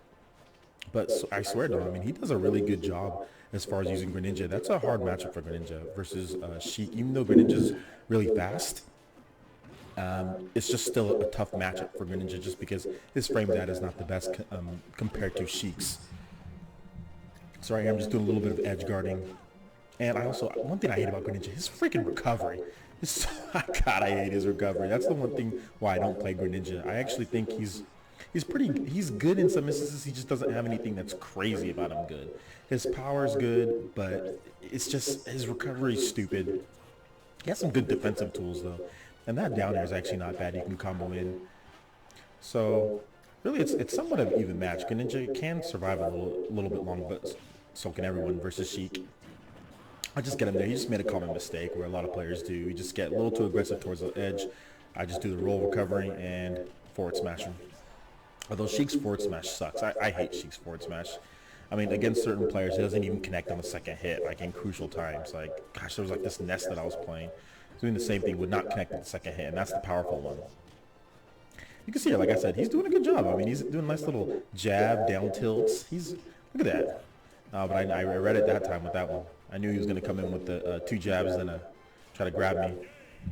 I don't know what happened there. He just couldn't recover. He just fell. Oh, God. So after this next match here, he actually switches over to Zero Suit Samus, like I was saying before. And he actually does a pretty good job with Zero Suit Samus, as you'll see. And it's good. I like when I play against Zero Suit Samus players because the one thing about Zero Suit Samus, it's really tough to gimp Zero Suit Samus off stage. Like, she's really hard. And Zero Suit Samus, she has combos and power. She's definitely not a weak character, and she is somewhat light though. And as you can see there, I just mess up. So he only has 27% on him, so it's not really looking too good for me. Oh, and another thing about Zero Suit Samus that's really good, like, you see like that, it just interrupts. Like, her jab is super good. Like, it's really good. And her blaster combos, I mean, Zero Suit is awesome. It's just, she's just hard to use. Like, I can't use tether grab people. I don't like people who have tether grabs, and unfortunately, Zero Suit Samus is a tether grab. Otherwise, I would love to be Zero Suit Samus. I think she has a lot of cool combos, a lot of good moves. Her fair and back air is good. Look, I mean, check out what he's doing, man. He's not bad at all. He definitely knows how to use Zero Suit Samus, especially, I mean, go once again, For Glory players. I mean, they pick Zero Suit Samus, and they have no idea. They end up killing themselves half the time. So, he's not a bad Zero Suit player at all. And look at this. Gets him with the blaster, up airs. I'm almost ready to die here. Look at that. Gets me to move, then hits me with the up B. That was textbook, perfect stuff there. It looked really good. Heck, I thought I was playing against Nairo for a second there. So really good Zero Suit Samus. So let's get into the last match here. This is the deciding game of the set. And this is actually a really good game. I like this one here. So I like the one thing that I wanted to do this time, as far as my game plan, as far as adjusting goes, I wanted to use my needles a little bit more and trap him in my combos. As you can see here, getting some tilts, getting some fairs, and that's what I wanted to do. I also wanted to get him with my needles a little bit more. I want to charge and stop him, like stop him in his tracks. Don't let him get position on the field, and I think that's what the problem was the last game. I was letting him get position way too much as far as taking control. I wanted to control the whole match. As you can see, I kind of charge up, needles, do not let him move. Make him think about blocking the whole time, and that's kind of what I was trying to accomplish with this. Read the roll there, got a nice tipper up smash. Sheik is really weak though, so even with the tipper up smash, still can't kill. That's okay. Miss input by me there. Look at this. I mean, he's spacing correctly. This is he's using his paralyzer. This is a good Zero Suit, man. Like one of the better Zero Suits I've played online. And I just made a mistake there. Nice bear though, back air. Got here, okay. So once again, trying to take control. Hits me with the paralyzer. Hits me with the Zero Suit bouncing fish. That's the Zero Suit version. Really good. He knew exactly where I was going to be, and that's what I'm talking about. Like a lot of people, like when they play For Glory, they don't know what to do after they hit you with that paralyzer. This guy knows exactly what to do. Oh. Kind of get him at his own game though, as far as what he got me with. Got him with the bouncing fish to finish up that stock here. So it looks like I'm in pretty good position here, but yeah, then that happens. And I die at 91. Questionable DI by me though. I think that's one thing that I really need to get better at is DI, is making sure that I DI properly. I think I probably could have survived that if I was a little bit better. And I completely whiff on the miss there. Parallel. Oh wait, try to get me. See, that's the thing. That stupid tether. That stupid tether, like, I can't deal with that stupid tether. I need someone who has a nice, good dash grab. That's why I like characters like Fox, I like Sheik, I like Pit. These characters have really good dash grabs. Palutena. Oh, God, he got me again. And I really need to be careful. Like, I do way too many times where I flip back onto stage and I put myself in trouble. I lose stage position and he knows exactly what I'm going to do. So that's one thing I really need to work on, is stop flipping back onto stage. Sometimes just grab the ledge and see what I can do from there. But I'm kind of getting away from my game plan, which was at the beginning, was to use needles more. So I'm kind of getting away from that, just trying to, I'm letting him control the stage now, and that is not good for a Zero Suit player, especially with that paralyzer. And I swear he's hit me with like 3 raw F smashes like in the past minute. I don't know what I was doing here. It's a good match though. Good quality match. I think it's a match that you kind of see like in tournament play. So that's good for Glory. And there was very minimal lag, barely any at all. There's probably just a slight delay on some things, but other than that, it was pretty good. That would have ended it right there if he would have got me with that. But he just kind of mistimed his release. And I should have just... I would have forward smashed to kill, although the second, it might have not hit with the second one. Like I said, Zero Suit is just so hard to get him with the up airs, but I did read where he was going to land and get him with that tipper up smash. So overall, I think this guy was pretty good. His username was just Bob. So dude Bob, if you're watching this, I don't know if you are, man, good matches. And let me know what you guys think about the matches as far as the Zero Suit and my Sheik and all that. And definitely I'll see you guys for the next one. Thanks again, guys. Hit that subscribe, like. I'm out. Peace.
I'm gonna see if I can get you off.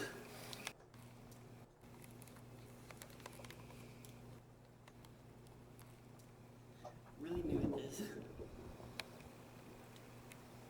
I know how to put lipstick on, I know how to get it off.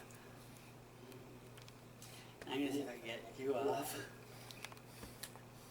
Because there's something I would like for dessert.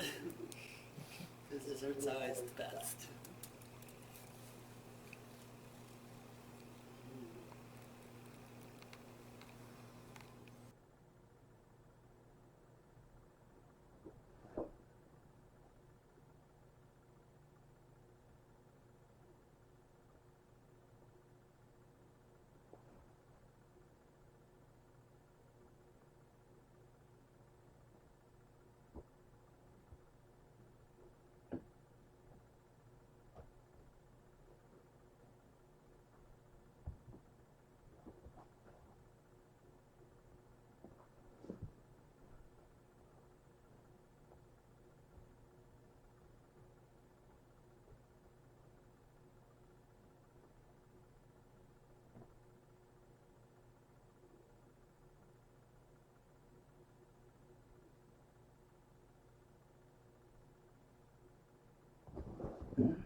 Yes, we are live. What is up, everyone? It is your boy, Tired OJ here. And I had to wake up by 6 a.m. to do this. But I'm glad that I did, just because many of you guys know I have a little girl, and she wakes up around 7:38. So I wanted to get this in before she's up. But anyway, we are here, and I have the one and only. Go ahead and introduce yourself. Finally, The Rock has come back to Player Essence. And The Rock says this, that whether you like it, you like it. This piece of trash...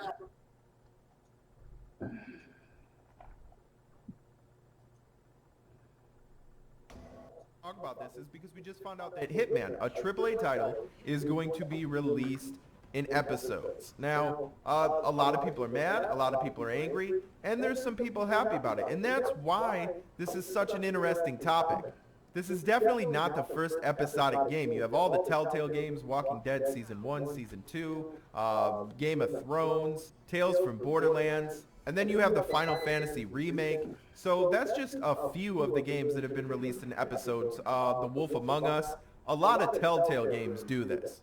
But it's pretty rare for brand new AAA titles. I don't know if there is another AAA title. I'm sure there is. I just can't think of it at the time of making this video. But even if there is other AAA games that have done this, it's not many. It's pretty rare.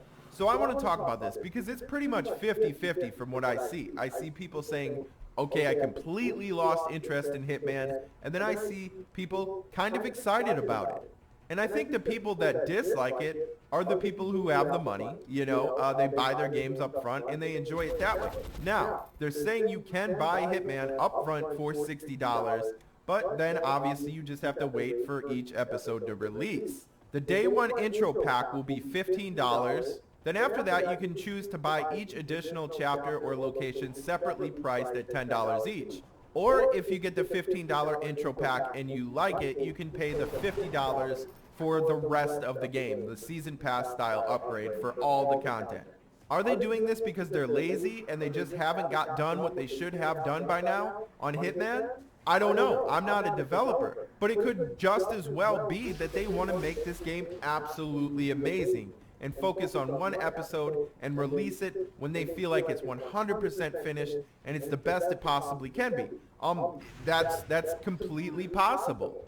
And this is a good thing for a lot of people. It definitely is. A lot of people don't have $60 to drop all the time on games. And if it's, you know, $15 and then $10, you know, down the road for every episode, that's affordable for some people. Some people are living paycheck to paycheck. So at the end of the day, if Hitman works out, if Hitman turns out to be a top-notch great game, I think we will see this more. I think people will start to embrace this more and say, hey, you know what? If developers are going to do this, they got to do it right. And if they do it right, we're going to support it. But if Hitman turns out to be a crap shit game, I think it's going to mean the death of AAA episodic content. Personally, I definitely will be buying Hitman. I might even buy the collector's edition. I'm not sure. I'm going to do it because I want to try this out. I think it helps a lot of gamers that don't have all that money, all that $60 up front to put up for games. And if it's done well, if it's done right,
In life, and he has some advice for you if you have depression, and you can take this either way.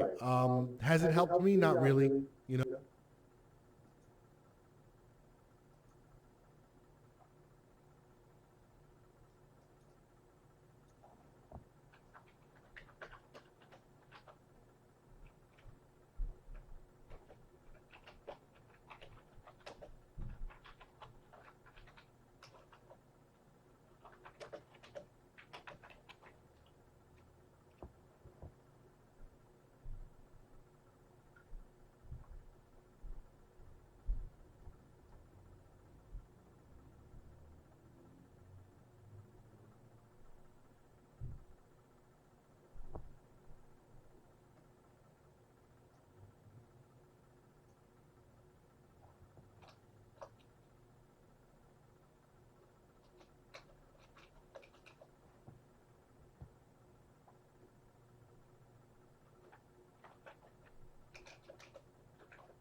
for calling White Castle.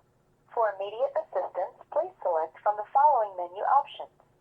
Para hablar con un agente de servicio al cliente en español, por favor presione el número 7. If you are calling to register a complaint regarding one of our restaurants, please press 5. If you are calling regarding expansion information, please press 1. If you are calling regarding franchising and stock information, please press 2. If you are calling regarding product or merchandise information, please press 3. If you are calling to purchase gift certificates or for corporate donation information, please press 4. To speak with a live customer care agent, please press 5. If you are calling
The big ones. The mini bag. The mini bag. Steak, onions, peppers, cheese, extra cheese. Ooh. And jalapenos. Ooh. And mushrooms. Big T, are you ready for that level of spice? I'm ready. The sauce just dripping all over the place. Oh. Yo, he slurped it out of the sandwich. Slurped the sauce out of the sandwich. That's real. I have the famous Philly. I'm about to crack this thing open like I'm cracking the case. I'm gonna try to solve it. I hope it's a problem. I hope they're not using the word famous and just throwing it out there. Big T, I'm gonna be upset if they're just tossing the word famous out there like people toss out the word love and don't really mean it. Here it is, fam. The famous Philly here at Jersey Mike's. Bread game crazy soft. Look at the bumps and lumps on that bread. Would you look at the wrinkles, please? Look at the wrinkles. The bread is young with the extra old flow. You see what I'm saying to you? Young, vibrant bread, but aged to near perfection like a fine wine. Now take a look at that steak game right there. That if that steak isn't talking to your soul right now, I don't know what it's doing. Yes, with the steak game, just sitting there waiting for somebody to love it. Jersey Mike's, this is the first time I'm at your location, just to let y'all know. To have bacon out there like that, it gotta be extra crisp. It has to be fresh. It has to be prepared and made to order. It can't be just sitting out there like just waiting for some attention. That bacon's getting no attention right now. And it's definitely getting no attention from me. Why that bacon look like that? Why was that bacon sitting out there like that? I need my bacon. And it was sitting for a while. It was a whole bunch of clumped up pieces, looking like a bad weave. How do y'all do everything else made to order?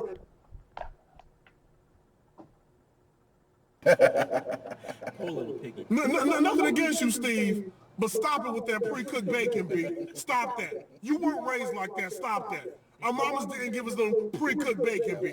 They went and cooked that. They put it up in the oven. They put it up on top of the stove. But they did not go get that faking box of bacon that was pre-cooked from Oscar Mayer and put that out there and say, here you go, baby. You know what I'm saying? That's about as bad as making pancakes with Bisquick. Steve, I love you. I hate your bacon. So I just wanted to put that out. I just wanted to be real. I wanted to be that dude that was real about it.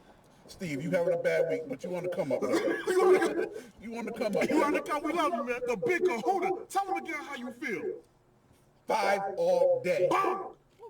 The Chipotle Philly. Tell them how you feel. Every bite, knockout punch. Knockout. Mike Tyson knockout. The famous Philly.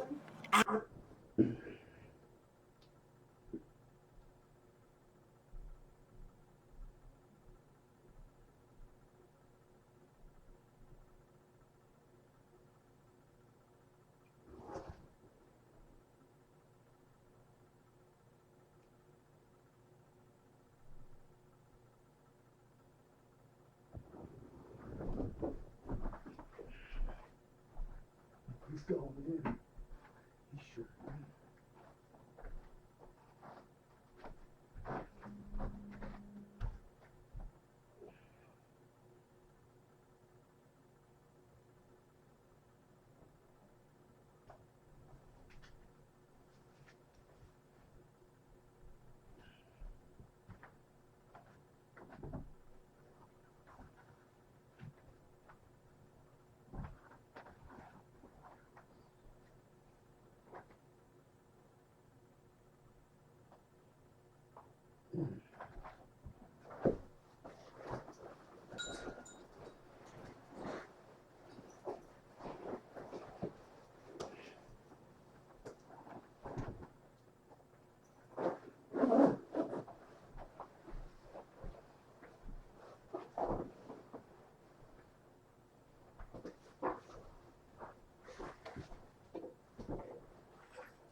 What's the deal? YouTube, it's your boy Next Gen 720, and I am back with another video. Your boy was sick for the last 2 days, so that's why I haven't uploaded anything new or anything. For some reason, I'm unable to post on Facebook, so a lot of my, groups, I have a new video. A lot of them, I don't know why, they wait till I post a video in the group to go check it out, but for whatever reason, I don't know. I'm unable to post in Facebook. I'm going to make actually what I should have been, I should have made a Next Gen 720 like fan page, whatever the fuck, but that's what I'm going to do. But anyway,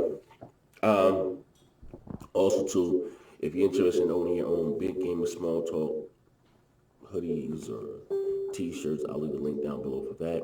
Sound like a broken record. Listen, also, ladies and gentlemen, the UFO video was coming, I promise you, on 2/12/2016. That's when this flag comes off my channel, and I can upload longer than 15 minutes, because I will need a lot more than 15 minutes to tell the story. Nothing but the truth, the whole truth, so help me Xbox. This shit is going to blow you guys' mind. And I'm going to tell the story, and I'm going to talk about it, and, should be a great video destruction. People should be talking about this for a while. So, I'm ready for the weirdos to make their videos about it, but true story. So, the flag comes off my channel on the 12th. You guys asked me, what's up with the UFO? Don't forget, yeah. February 12th, 2016. My birthday's on the 8th, so that'd be my birthday gift to y'all. You know what I mean? I'm going to, and it's crazy as hell. I said I'd never talk about this, but, my wife knows about it. Tripped her the fuck out, but real shit. Anyway, on to today's video. I've been talking for 2 minutes. I'm talking about today's video. So, Sony has won, no surprise to me, December's MPD. But I said they won the battle but lost the war. And it's crazy. When I did the video a couple days ago, maybe last week, refuting the claims that the PS4 outsold the Xbox 2-1, you guys said I was crazy. So Sony wins November MPD, but the Xbox One sells more software. You understand what I'm saying? So I tell you guys that lead is not that great. Maybe now you guys will believe me, because Sony has the marketing deal for Call of Duty, which sold better on the Xbox One. Star Wars Battlefront, which sold better on the Xbox One. Fallout 4, which sold better on the Xbox One. And the PlayStation.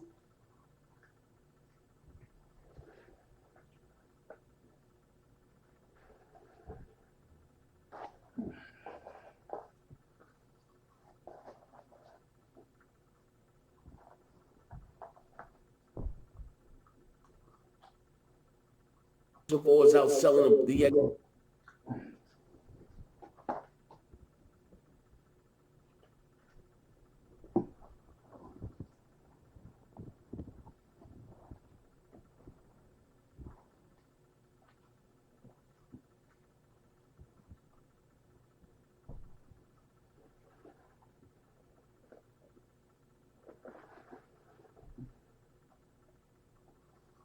Quest for Vader. This is a little bit of a rant. Where do I begin?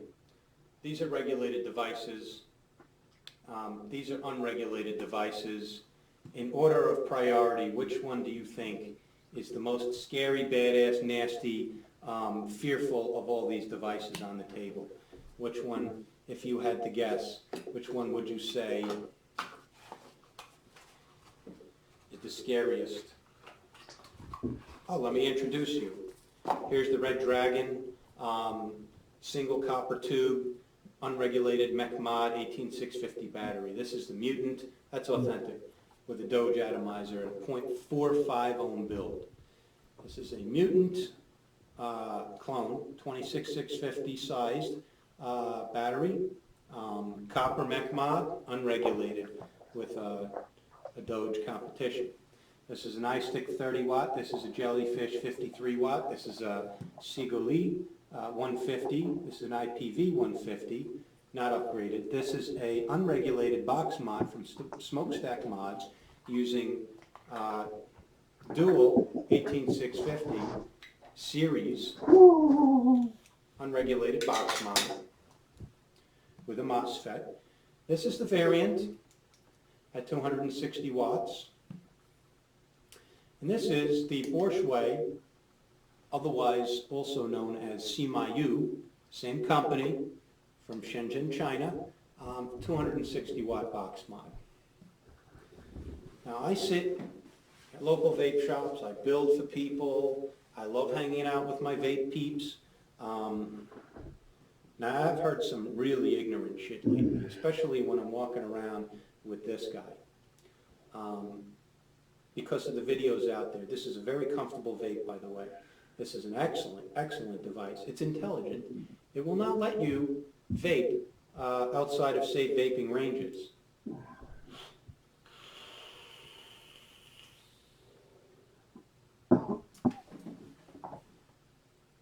Yeah, that's 260 watts. Do I look like I'm turning blue? Did I burn my lung? No. It's 6.8 volts, 8.56 amps. My build on here, look at that big fat ugly coil. Dual coils, 26 gauge, 15 wraps, two of them. For a 0.87, let's call it 0.9 ohm resistance build. Not 0.09, 0.9. It's almost 1 ohm. And this one, because it's big and it's scary looking. This one won't even let me vape more than 157 watts right now on the build I've got on it, because it's an intelligent device and it's telling me, no buddy, that's it.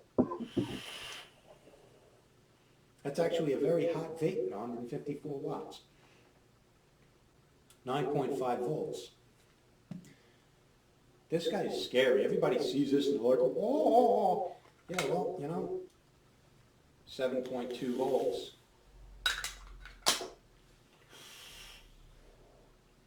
Can be kind of hot and kind of scary if you're doing it wrong. The most dangerous device on this table is right here. It's right here. And this is what everybody's walking around with. 18650 battery in there, unregulated, nothing telling you what your wattage is, nothing telling you what your amp draw is. If you Google watts, volts, amps, ohms calculator, in any combination of those words, you pull up a calculator online. I don't care which one you pull up, just pick one. I happen to have Rapid Tables, online referencing tools, and it's a calculator. You got 4 variables, watts, volts, amps, and ohms. Reset. I've had guys sit there in vape shops say, oh, nobody needs 260 watts, that's ridiculous. Look at the clouds. I blow.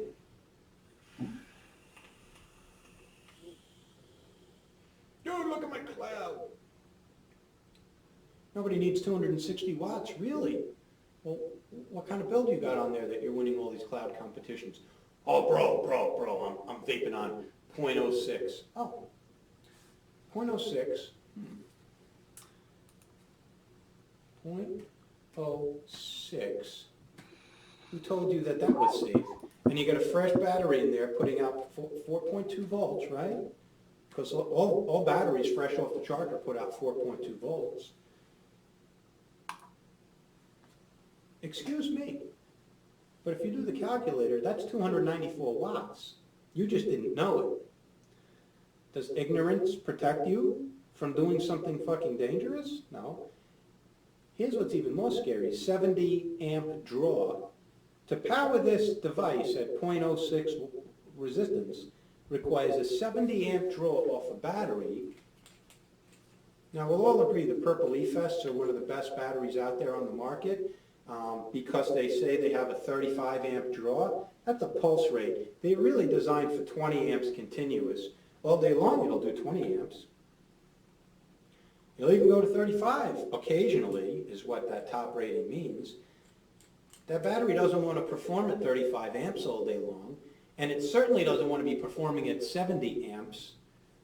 I'm not going to turn my computer around, you can't see it anyway, but do the calculation for yourself. So this guy's sitting here, hitting on his 0.06, blowing these clouds, telling me nobody needs 260 watts. He's vaping at 294 watts, he didn't even know it. So who's stupid, me or that guy? Would you rather be doing something dumb and not know it, or educate yourself? Now, I just find it interesting because lately there's been a lot in the news about people being harmed by batteries venting and their mods blowing up. Nobody wants to talk about the kid that works at a shop over in western Suffolk County that, you know, it's not his fault, it's the manufacturer, whatever, it doesn't matter, it happened. And the fucking mod went flying and buried itself in the wall. And it could have been somebody's head. And then we would have heard it in the news, and it wouldn't have been good for anybody. So if you enjoy vaping, could you please educate yourself? And please educate the people around you. And if they're doing something stupid, fine, but go do it by yourself in a dark room somewhere. Now, I don't want to read about anybody in the news. Look, they're very nice people. Just because somebody's ignorant doesn't mean that they're a bad human being. They just don't know what they don't know. But these are also influential people that are setting a trend, that are setting a pattern, that are kind of like on the cool edge, the leading edge of cool for vaping, who uneducated vapors are going to copy. And they're going to do these things. You don't have to vape like me. You don't have to go buy this or this or this. But what you do have to do is know what the hell you're doing with this. Because if you're going to stick that in your face, and you're going to hit that power button, and you're going to draw energy off of a battery, you should know what kind of build you've got on there and what it's doing, what you're asking for.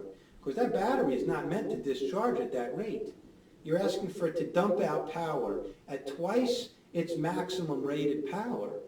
And that's at a 0.06 build, which these guys running around out there at a 0.05 or 0.04.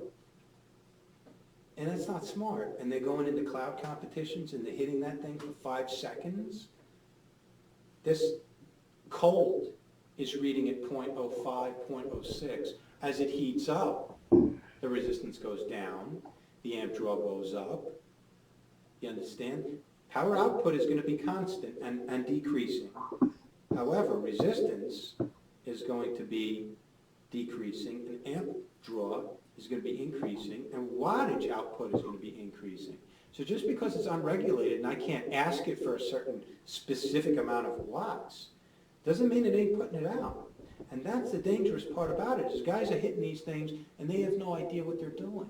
And if they knew what the numbers were, they might change the way they vape. They might vape at safer levels. I don't care if you did it 2 months in a row and it was fine.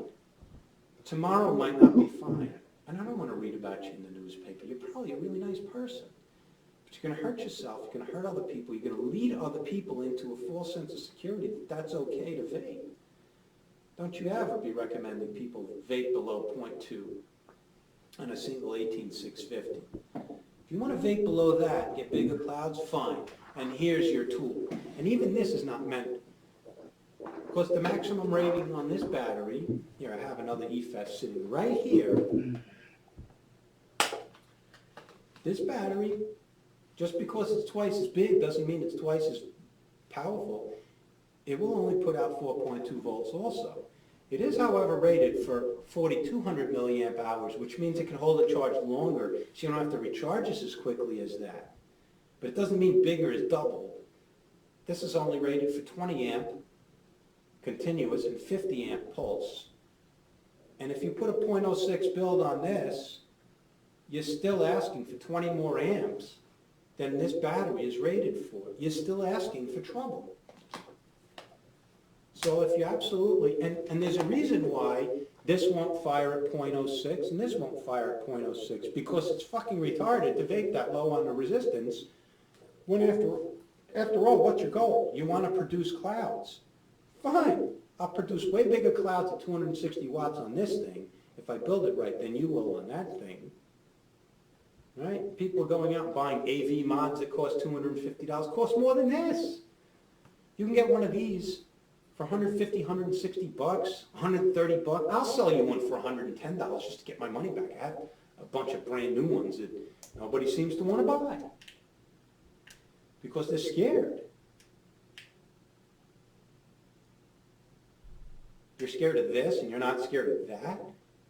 This thing has protection and safety features in it, and that thing doesn't. This thing will tell you nicely and politely, no, I'm not going to vape below 0.3. Meanwhile, that thing will say, come on, jerk, I'm up for anything. I'll even blow up if you want to, right in your nostril.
Just jumping onto the OS and, you know, talking, you know, right to your friend, you know, in party chat and say, hey, let's play.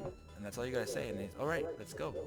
Maybe the guy's playing, you know, another game. Maybe he's playing Mario and he hears you, you know, coming in, or you see that invite pop up, you know, your buddy wants to play Splatoon with you, just popping up on the screen.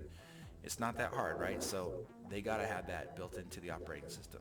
That's a huge, huge thing that I want, and they gotta have it. And you know, to go along with it, being able to run all the current software and all the games, I personally want the Nintendo NX to be the most powerful console of the competition, basically. So when they release the NX, I personally want, and I do expect the NX to be more powerful than PlayStation 4 and Xbox One. And if it doesn't have the more raw power for whatever reason, I do expect it to outperform it with, you know, the better architecture that has been developed over the past few years from AMD and these chips. So I definitely expect the NX to outperform those consoles. Now, I would personally love it. Now, since money is really not an object for me, because, you know, I would buy whatever price it costs. So the pipe dream would be that Nintendo releases some kind of gargantuan power box system that, you know, is not going to need to be upgraded for a long time, and it totally crushes the other systems in what it can do graphically. Would I want that? Yeah, sure, everyone would.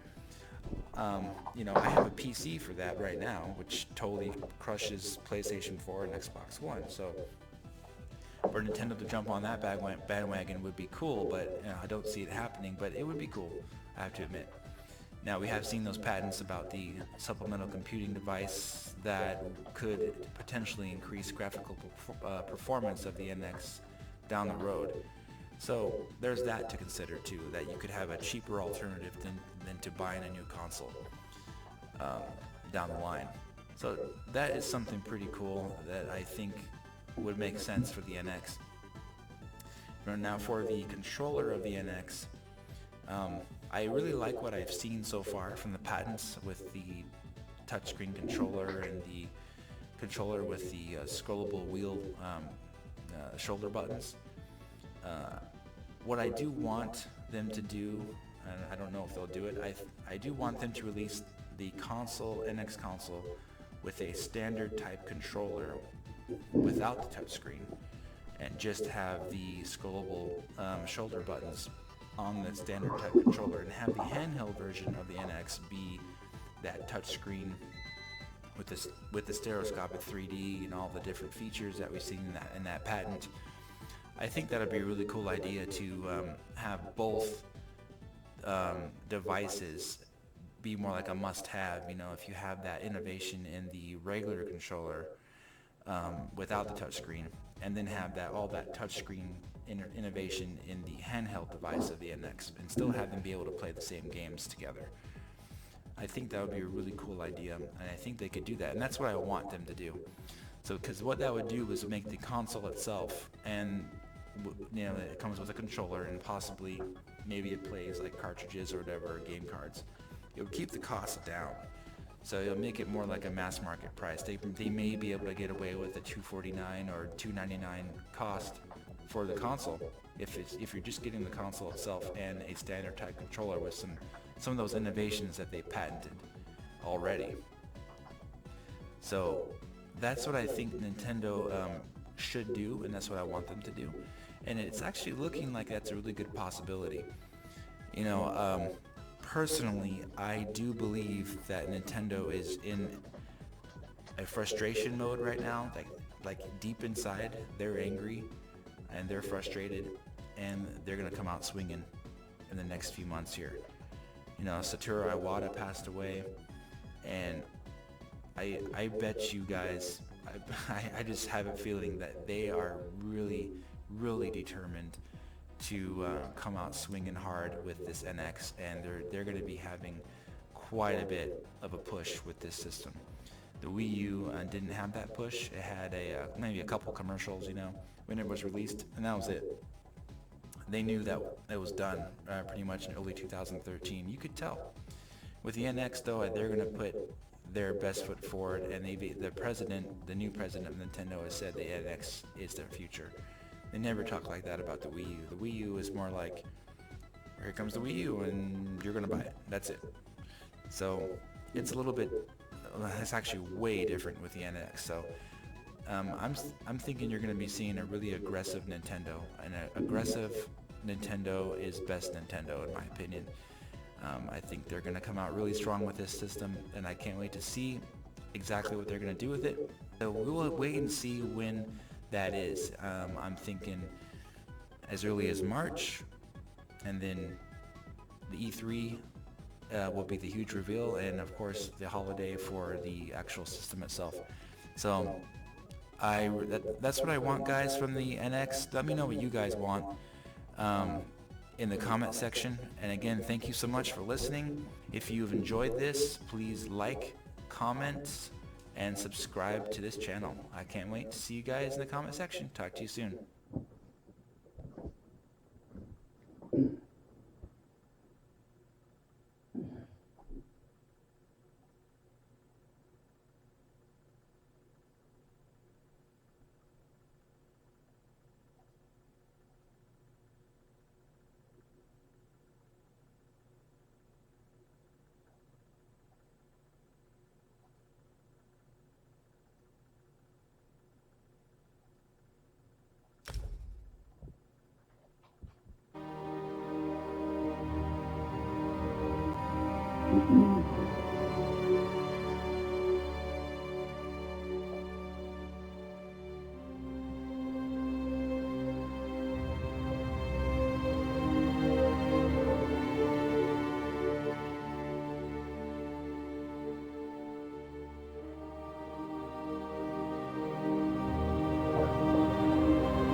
Hide your children! Hide your wife!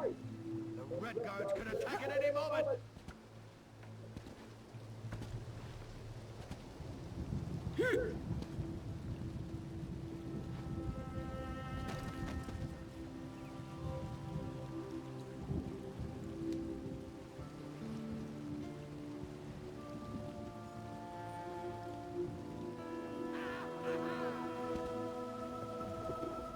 Haven't had a good night's rest since my neighbor got those children.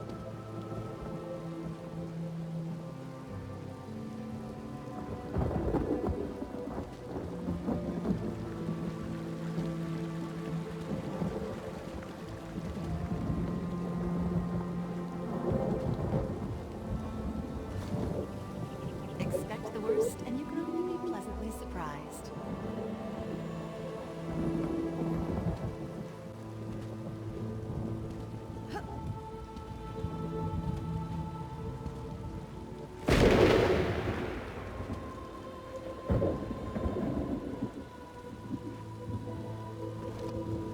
Safe roads, soft beds, and full flagons to you.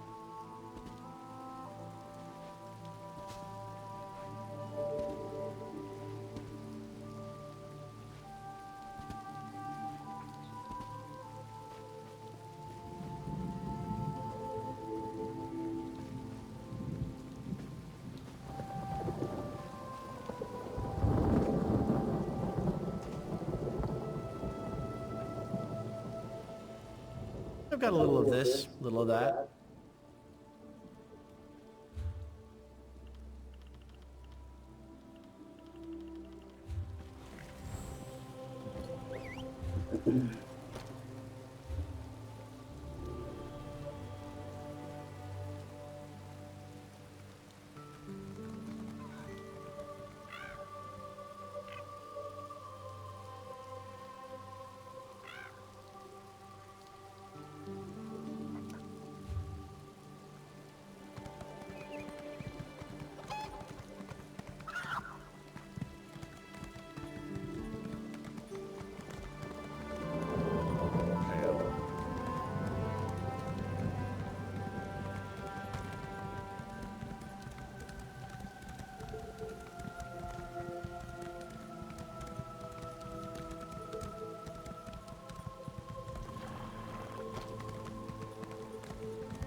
Greetings.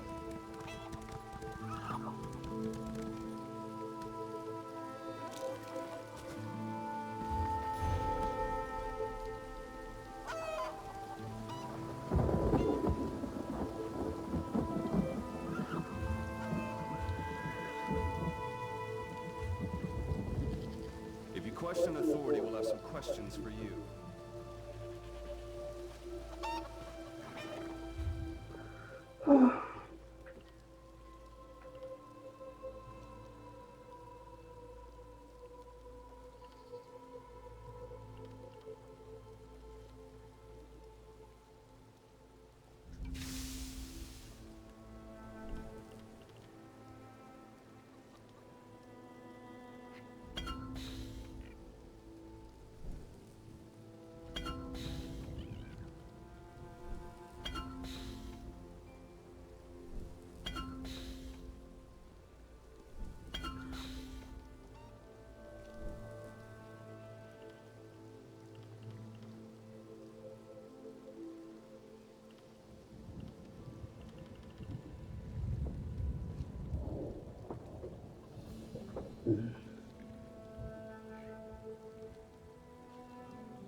don't want to know what you're doing.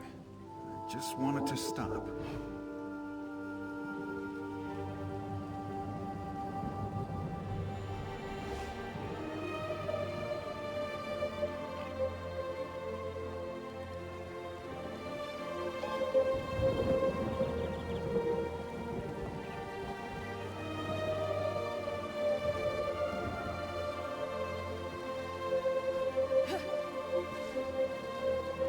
The bad man! The bad man! The bad man is dead!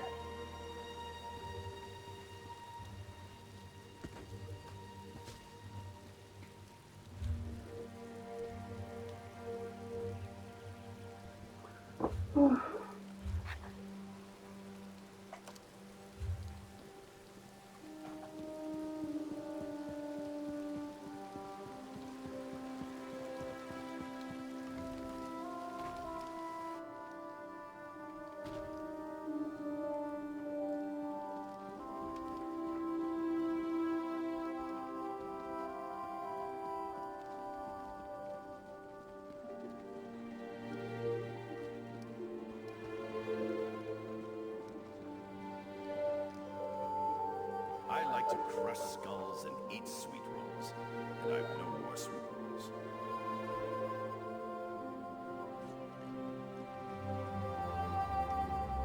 Hello there.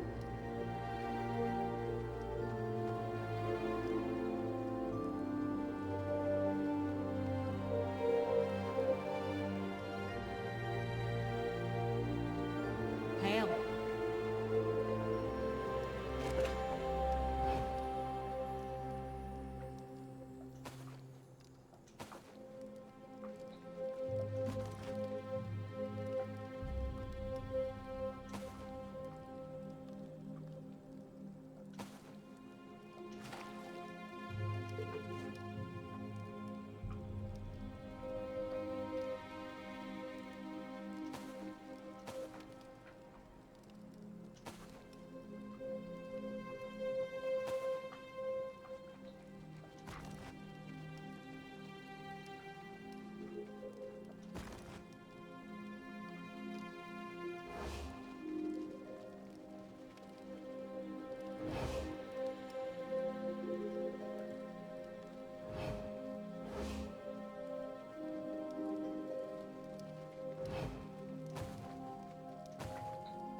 Terima told me you spoke to Sir Hughes about Dame Follett.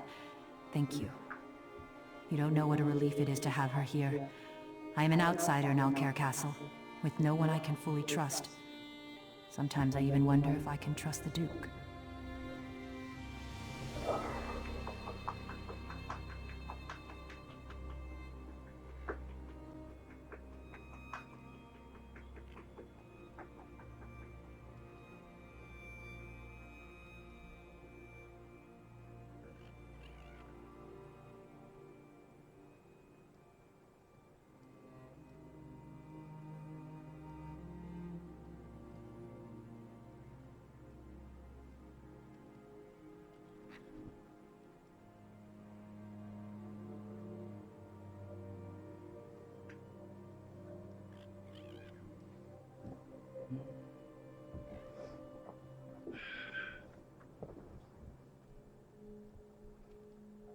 Because there have been several attempts made on my life, all from someone within these walls. And there are many rivals for the throne in Alcaire. They despise the Covenant, and they would kill me to destroy it. My father has been trying to identify the assassins.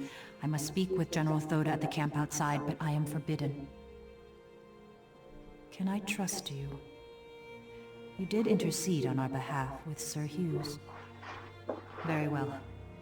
But General Thoda will not expect you. You will need to get his attention. It may be difficult, but if you could best some of his warriors, he will want to see you. Thank you. Things are truly desperate when a daughter of King Faharajad must rely on the generosity of a stranger. But I do believe in you. The future of the Covenant, and my life, depends on you.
What have we here? You come very well.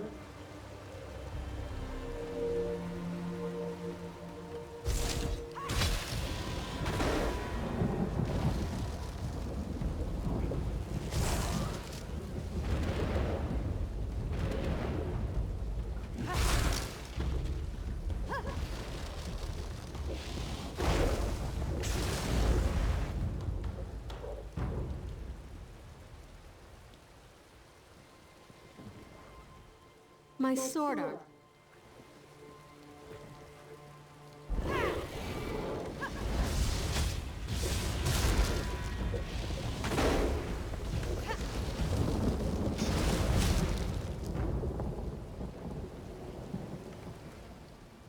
It was a long journey from Alakir.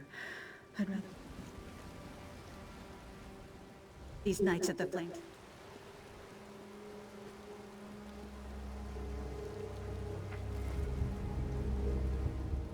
Ha! Let us dance then.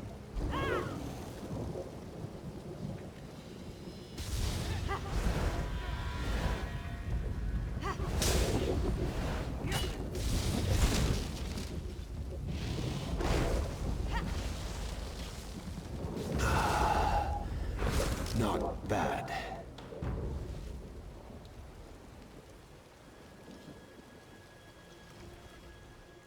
You should let us dance then.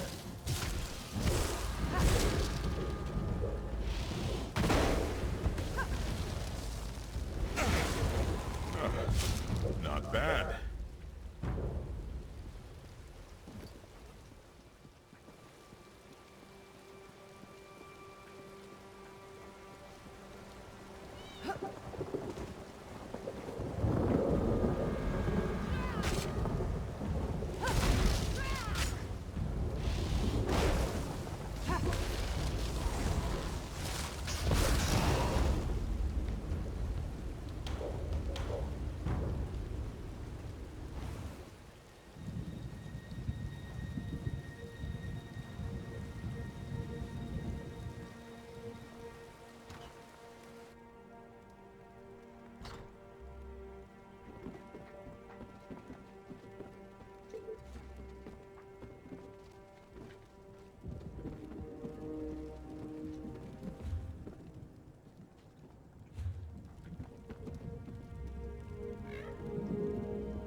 You don't look so dangerous.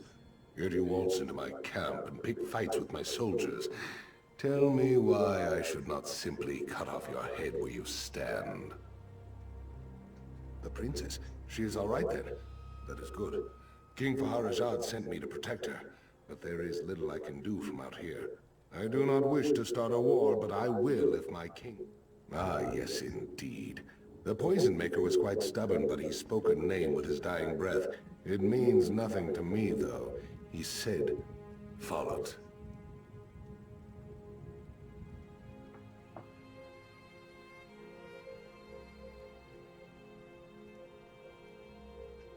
She is. Then she is in the castle. Go then, quickly. Tell the connoisseur that she may be prepared for this wench assassin. I cannot go in, so you must protect her.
Dance then.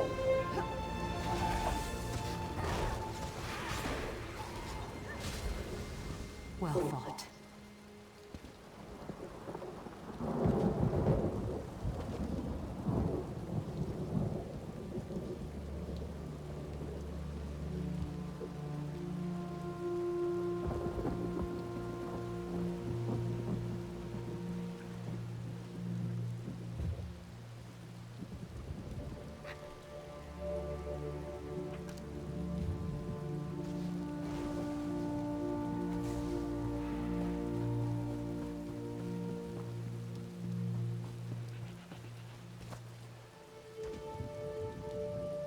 Hello.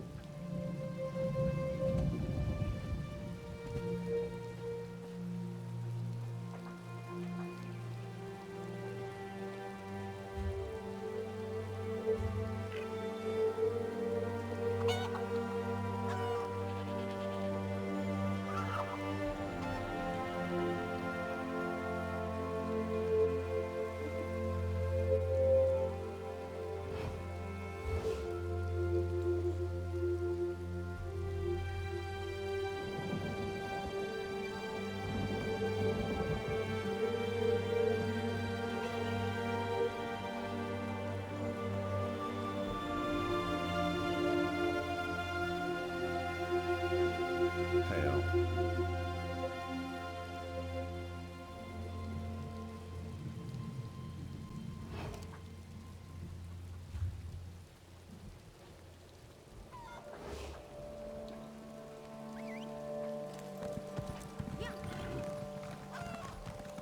Greetings.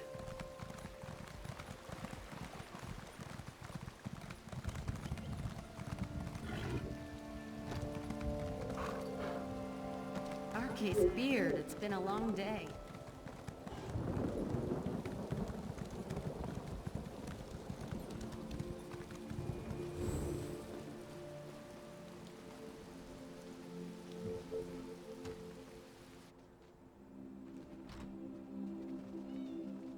Oh, hi there!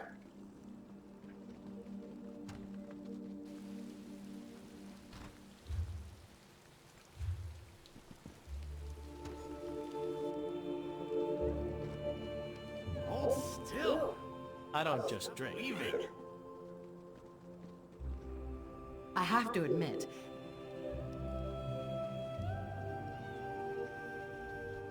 What do you want? welcome to the old... You should be careful. Do you mind? The tension is... Let's drink to the ladies. It's nothing personal. You ready for anything? I have to admit. That wasn't really to my taste. All right then.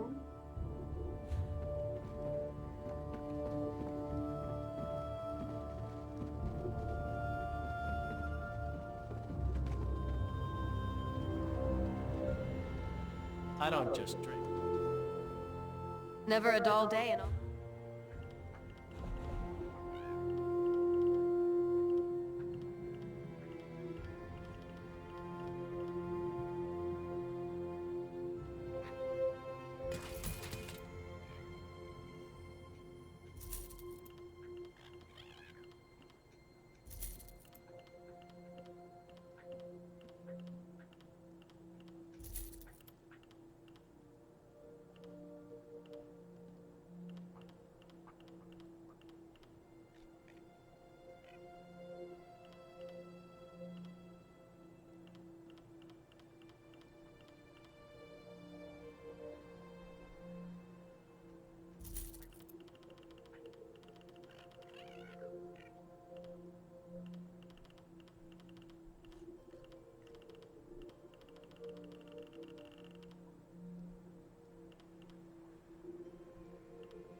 You ready for anything?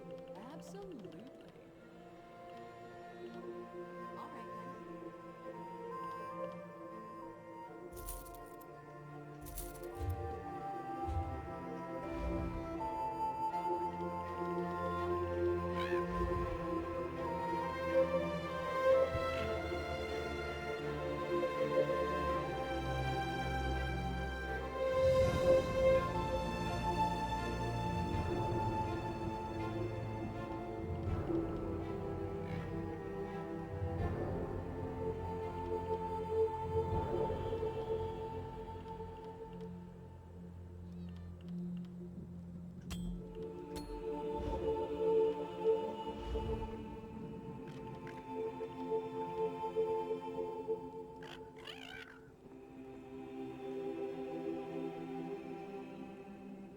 You ready for anything? Oh, I can't decide. Ask me later. All right then.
Prepare yourselves for war, friends.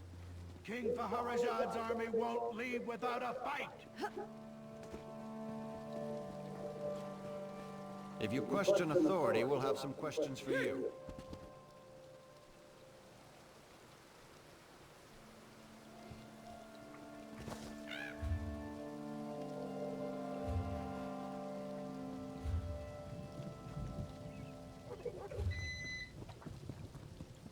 If you want to lose 10 pounds of ugly fat, I'd be happy to chop off your head. On a day like this, nothing tastes as good as a mug of cider.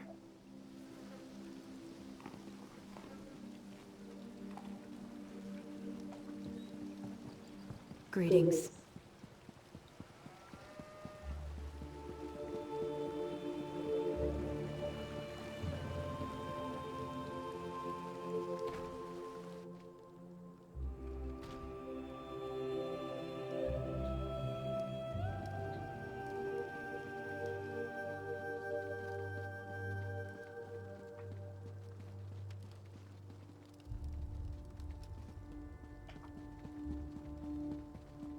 A little less drilling and a little more action would be nice.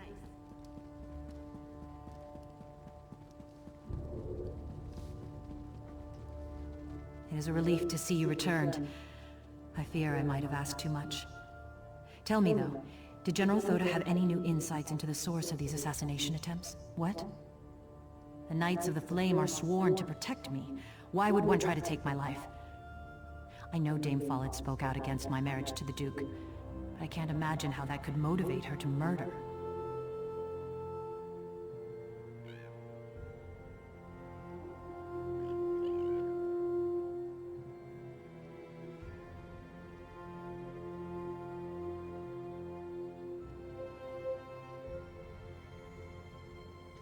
I hope Dame Follett was acting alone in this.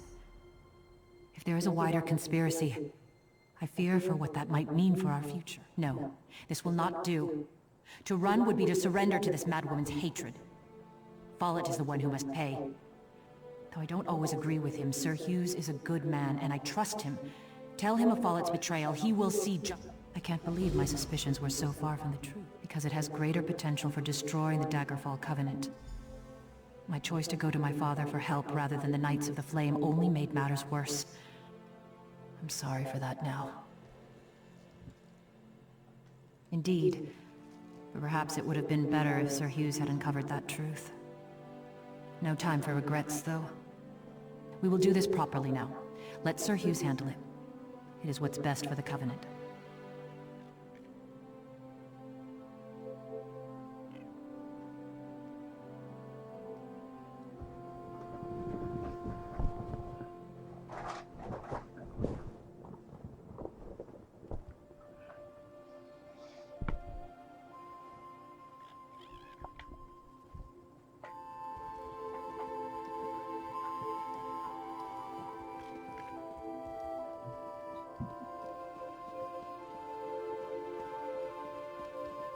I heard you helped the soldiers camped at the redoubt.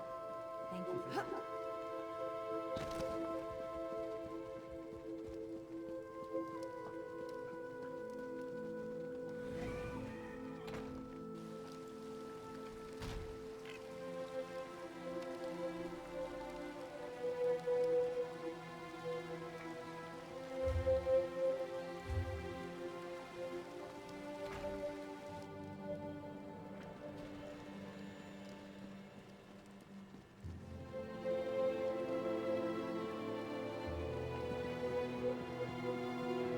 I've been at my post for so long, I can barely stand. I trust you've earned the Duchess' confidence by now. That's good. Have you been able to learn why she was conspiring with her father?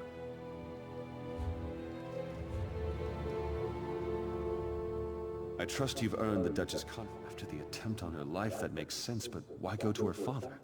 The Knights of the Flame are here to protect her. It makes no sense. Why would he... Dame Follett? Are you certain? That's a grave accusation. Of course she was opposed to the marriage. We'll have to question her, but sending a Knight of the Flame to apprehend her might not be wise.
I was hoping you might volunteer. That would help avoid a scene. Follett's home is north of the inn. If you'll go there first, I'll get some of my men and come as backup.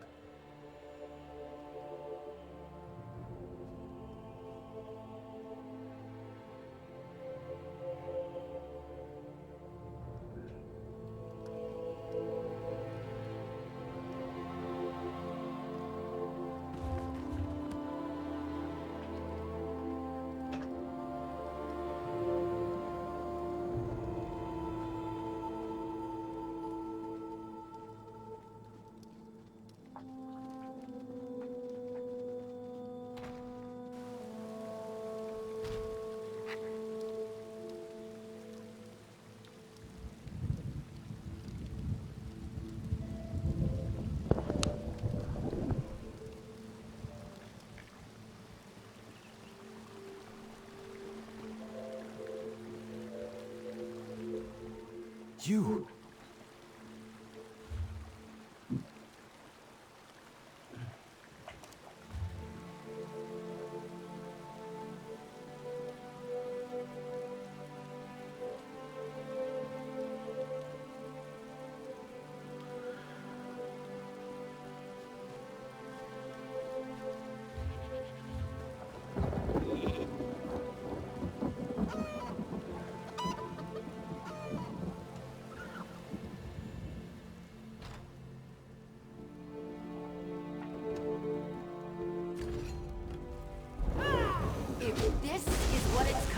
to. Then so be it.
Where's Follett?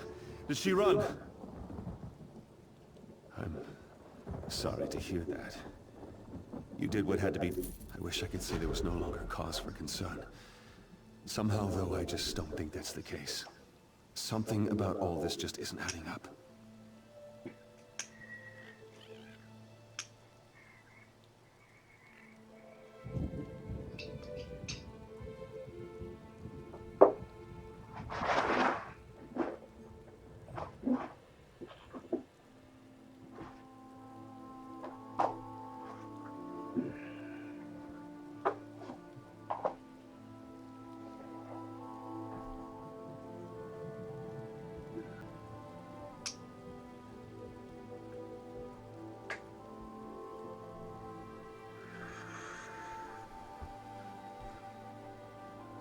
Indeed.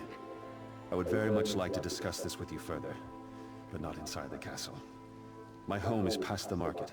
If you'll give me a moment to settle matters here and check on the Duchess, I'll meet you there and we can talk.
You!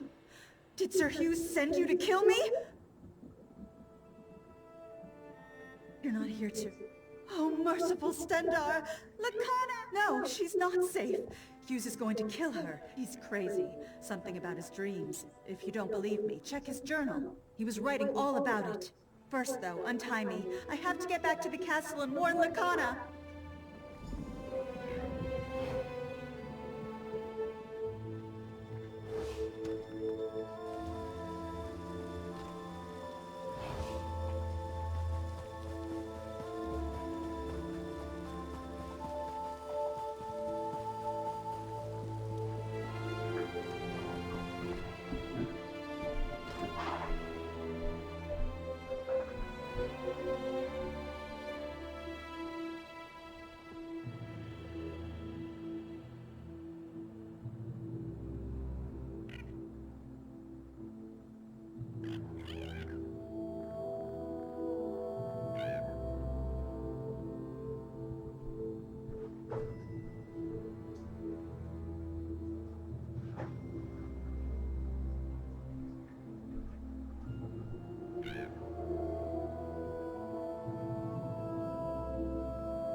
What's this?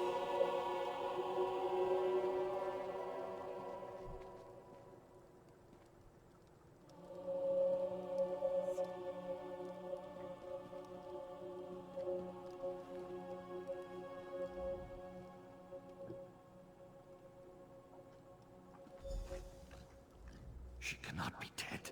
This cannot be real. Lakana. Sir Hughes? Was he mad? He was supposed to protect her. How will I explain this to Lakana's father? To her sister? Lakana would never hurt anyone. She was innocent. My beloved wife.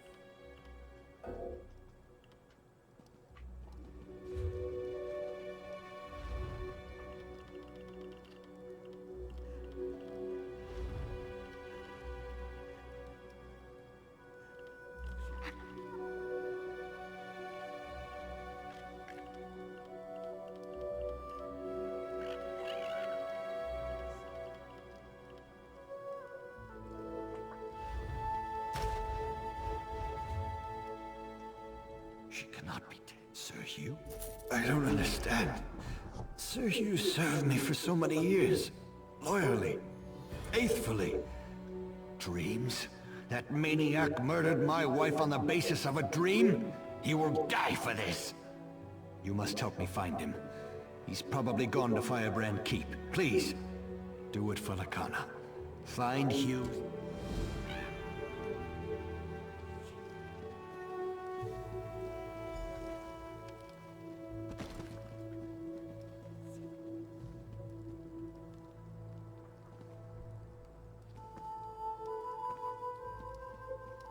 Greetings.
Oh.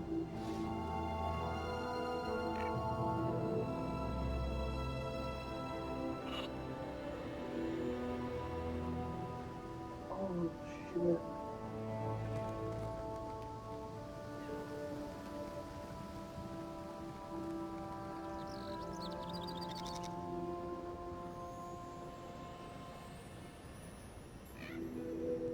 Oh, fucking, it's not you.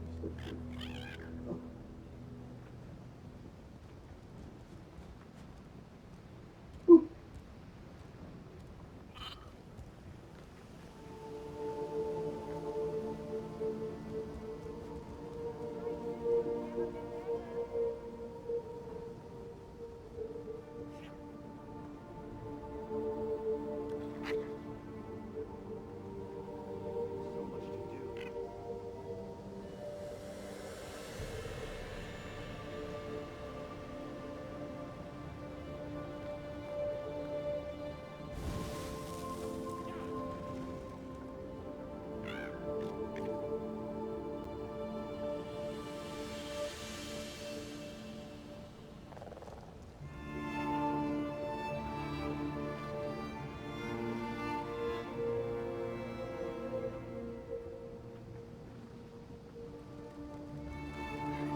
not exactly known for my patience.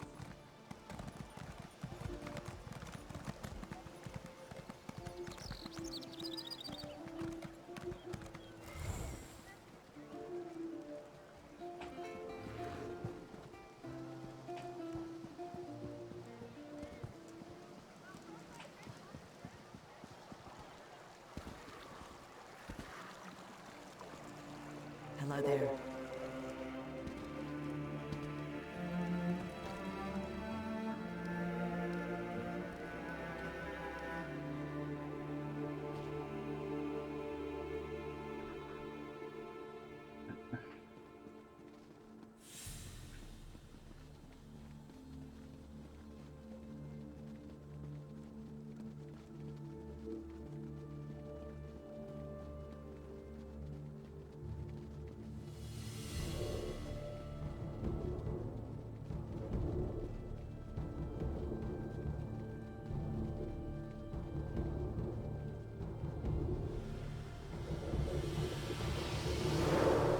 What is it? Welcome to the Bank of...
Greetings.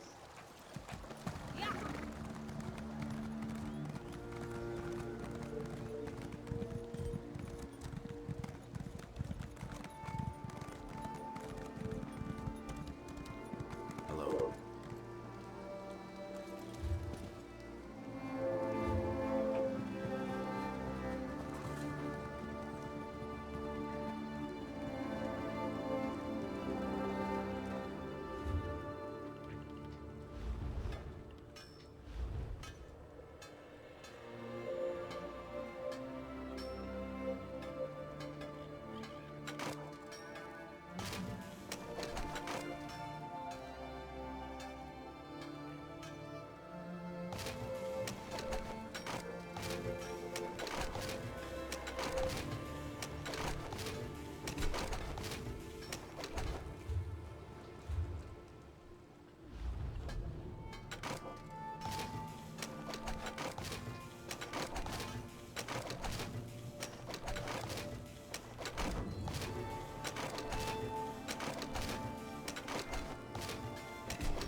Has been lifted. The Knights of the Flame have sent word that order has been restored.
Hello.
It sure is a fine time to be...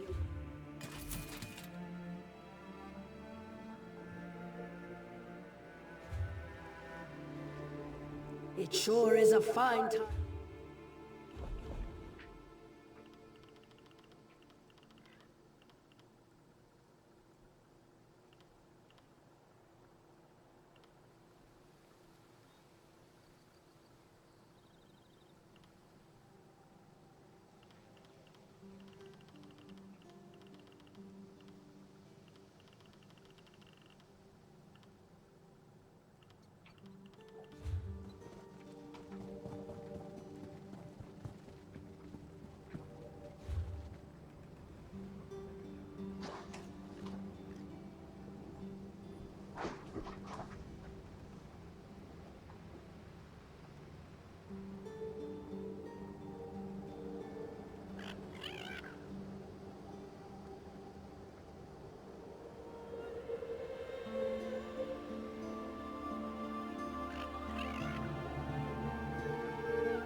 Greetings.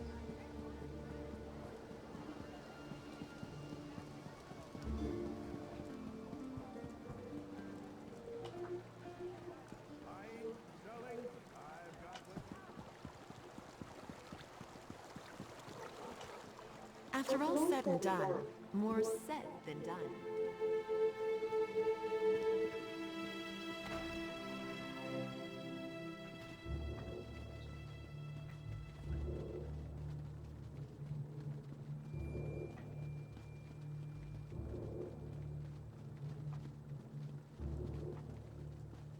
Let's not have any trouble.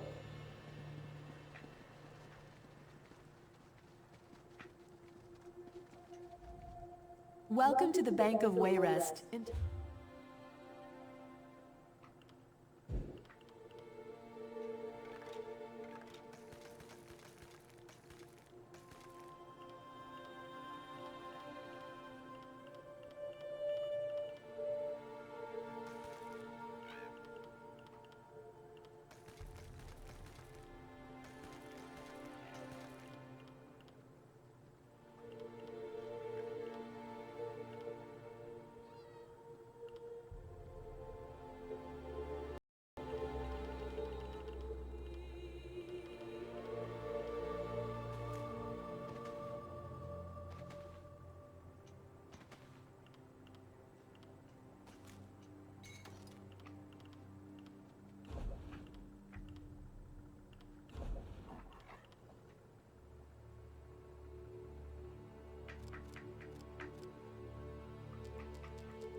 Thank you for saving Glenumbra. Thank you so much.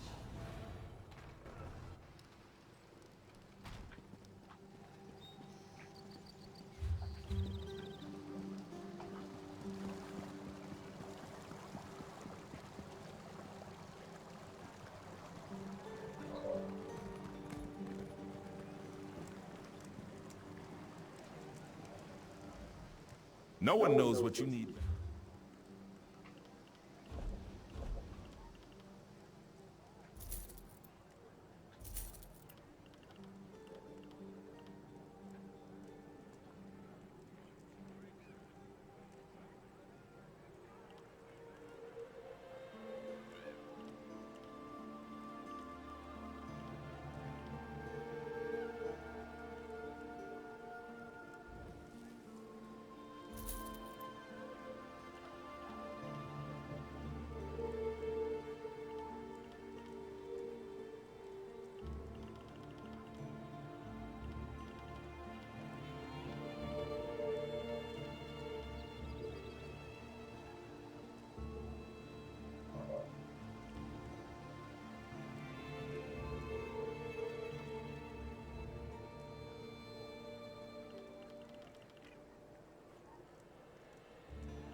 Hail.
No one knows what you...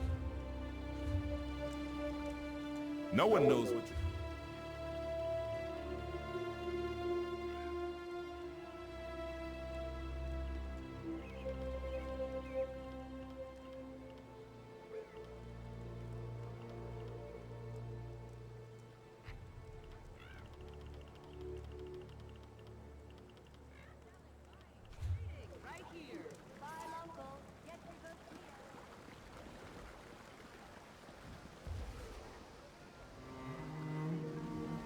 Guards! There's a thief here!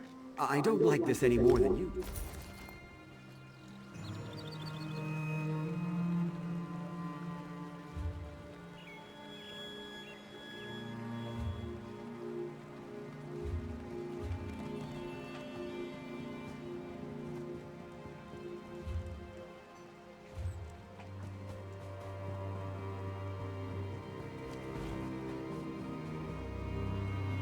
Work isn't going to do itself.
I'm sorry.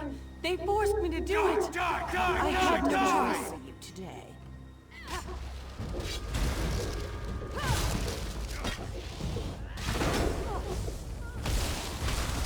Move to flank.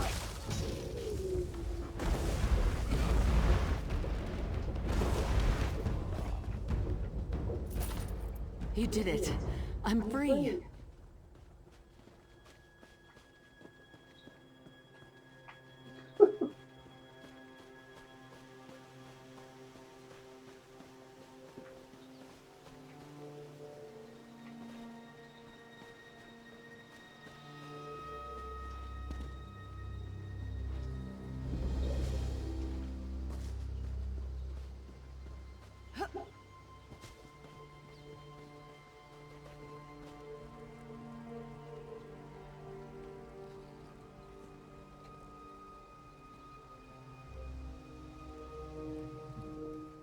You're looking for Sir Hughes, aren't you? Get in line! We've been waiting for him to come and clarify our orders for days. He returned all right, but mumbling incoherently. Know what that means? Just more confusion. I think Hughes has lost it. The Duchess is dead? Hughes killed her? Oh, for Mara's sake, I didn't think he was that crazy. I guess that explains why his orders were so confusing. Good thing we didn't march on the Red Guards at Alcaire Castle. So I guess if Sir Hughes killed the Duchess then, crazy or not, the Duke is gonna want him to answer for that. I guess this means we're gonna have to find a new leader. He went into the keep. Sir Croix might be protecting him though. Finding Hughes may be difficult until we...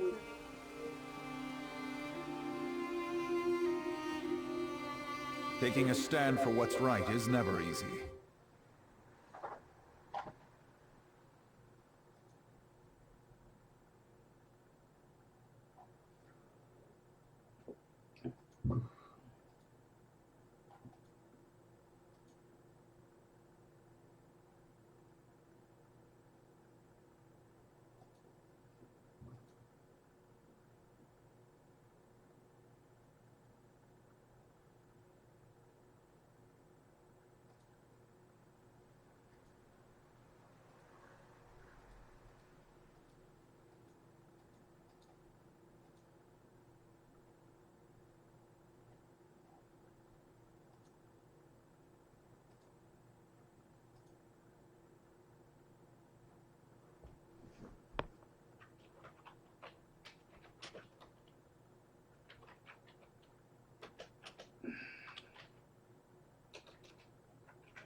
If you've come to Firebrand Keep to petition for help from the Knights of the Flame, I'm afraid you'll be disappointed. Our leader, Sir Hughes, seems to have gone mad, and the Knights are divided over whether or not to follow his last order.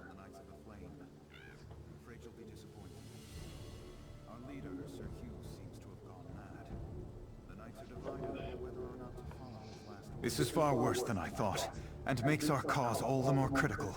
Sir Hughes just returned to the keep, acting strangely. He's in there with Sir Croy. Indeed. Myself and these others were exiled for standing against Sir Croy, but we are too few at present to retake the keep. There are other knights in the keep who are questioning Sir Croy. Myself and these others were exiled for standing against Sir Croy, but we are too few at present to retake the keep. There are other knights in the keep who are questioning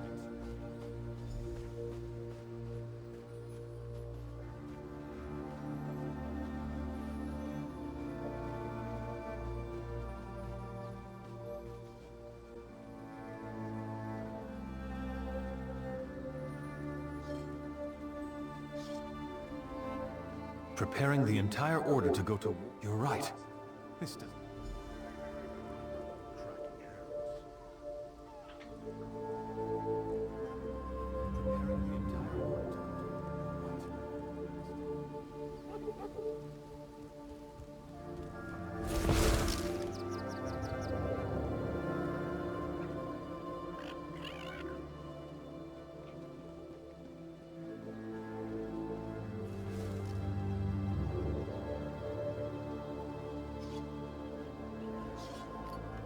I'm a Knight of the Flame. We're the protectors of all care. You would have me disobey.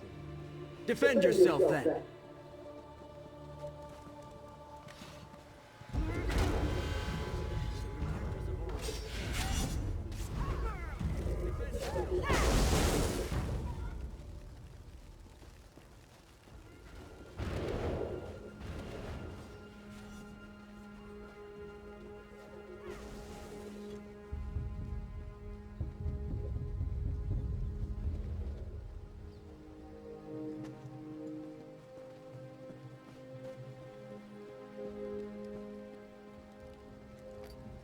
I'm a Knight of the Flame.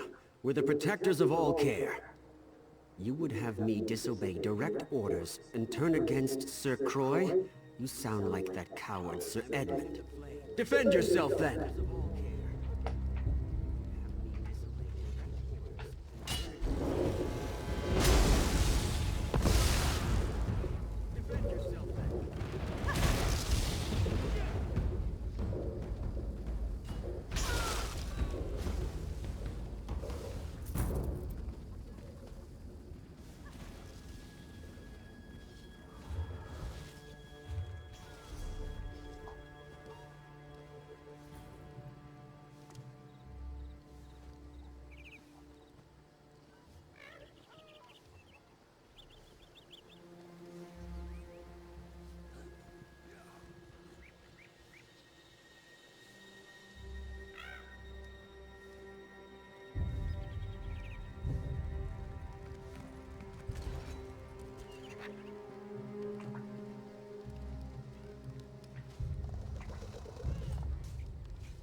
Preparing the entire...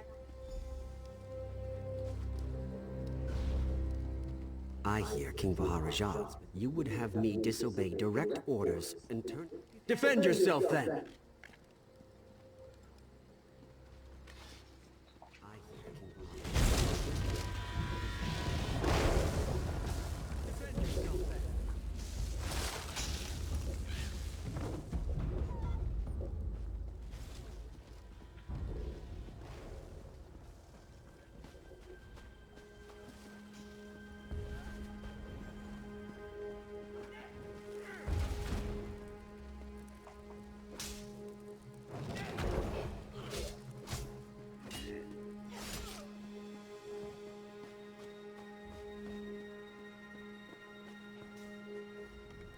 If Sir Hugh... You're right.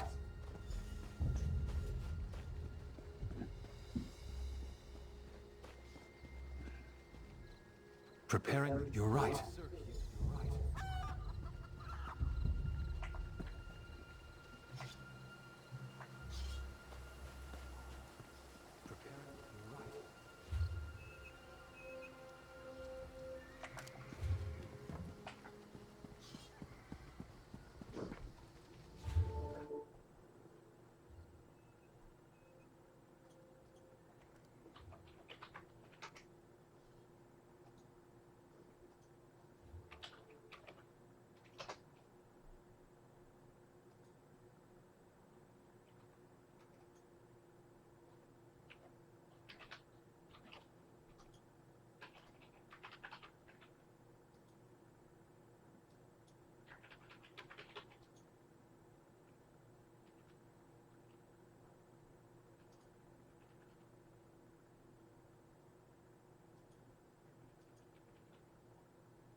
I knew more of my fellow knights would come to see the insanity Sir Croy means to unleash at Alcair Castle.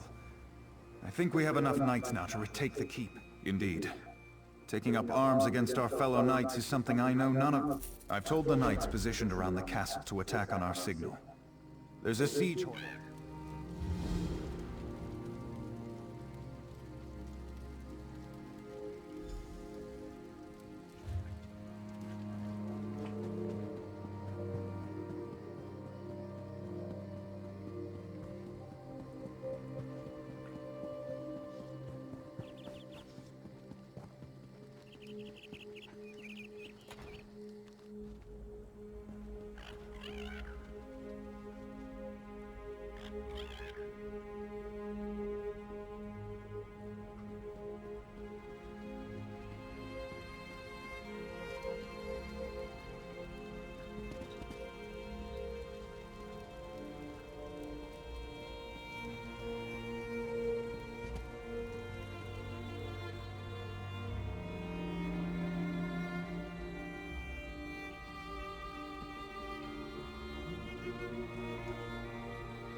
Oh shit.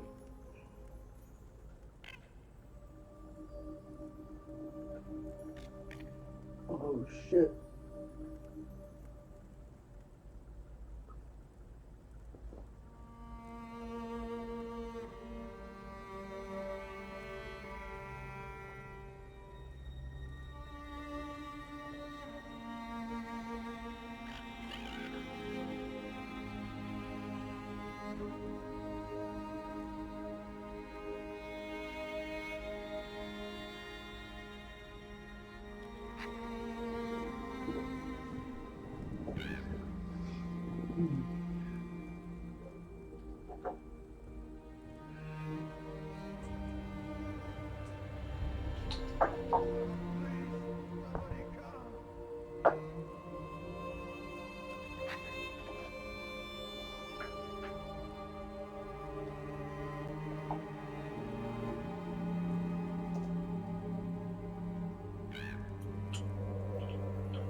We caught them by surprise, and I think we have the upper hand.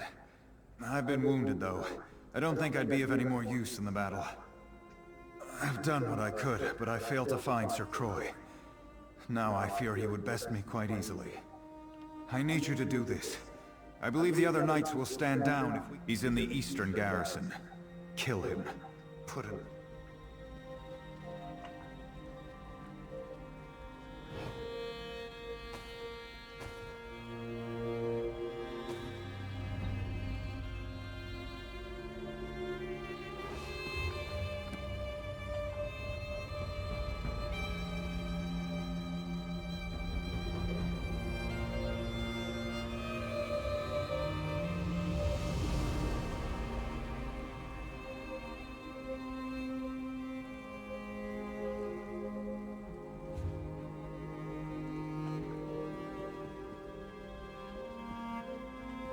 Well...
You're the darling who saved Rosenbahn, aren't you? Quite the hero.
Hello.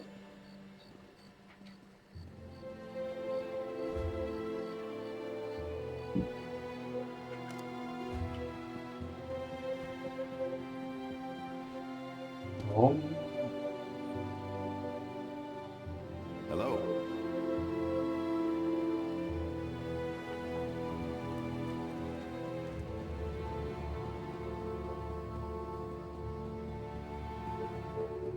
Greetings.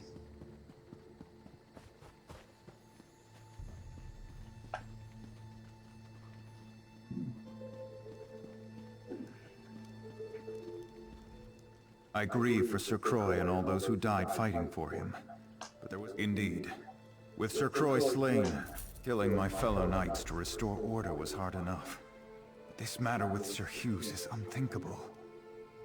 He's down in the infirmary. I'm told he was raving about killing the Duchess before he fell on. Then I suppose you must. Whatever crimes he may be guilty of, you should know that Sir Hughes was always an honorable knight. I simply must believe that his recent actions... The infirmary is below the Great Hall. Speak to the healer there, Odette. Get her assessment of his condition. This is taking forever.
What are you doing over there?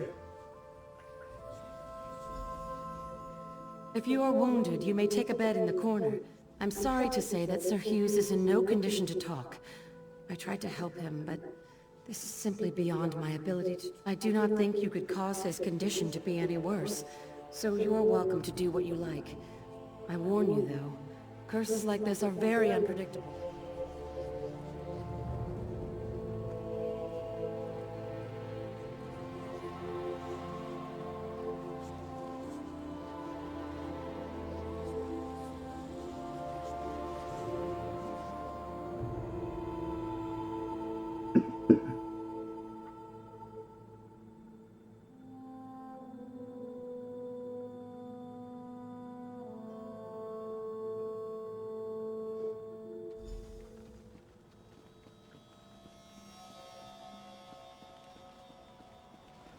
The Duke should not have wed King Farajad's daughter.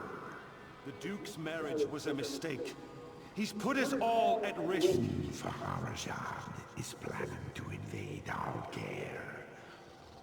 Duchess Lacana is a spy. Connor has everyone fooled. She and her father are plotting against us. Duchess Lacana is orchestrating an attack on Altair. She must be stopped. The Duchess has betrayed us. I have to stop her. Whatever it takes.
I know what you're planning, Your Grace. What are you doing here? Leave my room at once. I won't allow Altair to fall into Redguard hands. Altair in Redguard hands? Tears of Set. You've gone mad. I'm sorry. But this is the only way. No! Please! What have I done? Oh, fuck.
I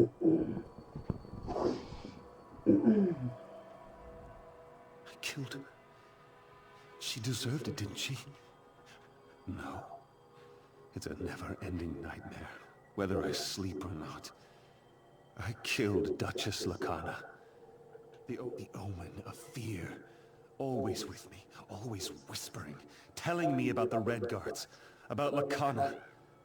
I believed it, but it was lying. I murdered an innocent woman and betrayed the Duke. Now it's hiding. But it's not gone. We have to kill it. You have to kill it. My sword. In the dream,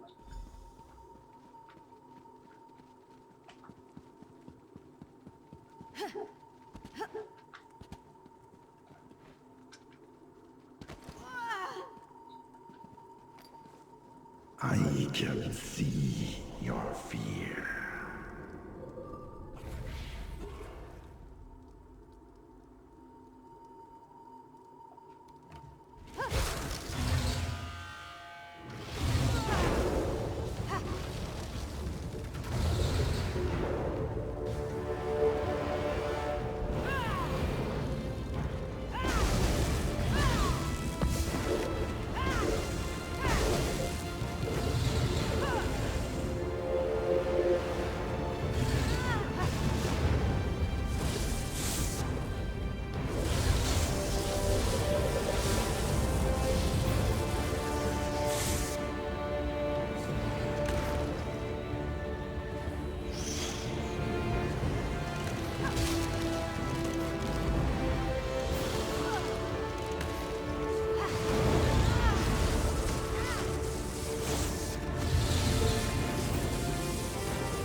you killed the omen.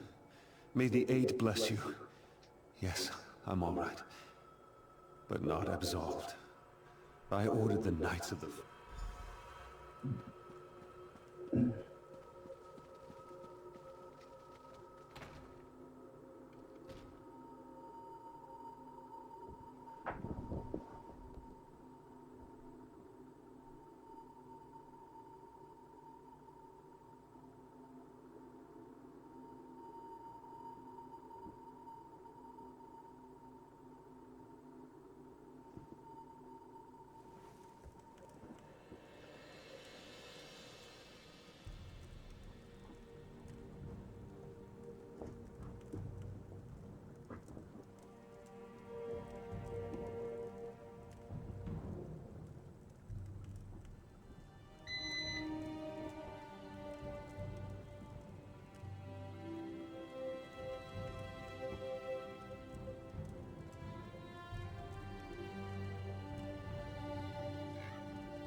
Sir Edmund sent for me, and I came as soon as I could. Sir Hughes does not plead for clemency, yet he says his mind was not his own.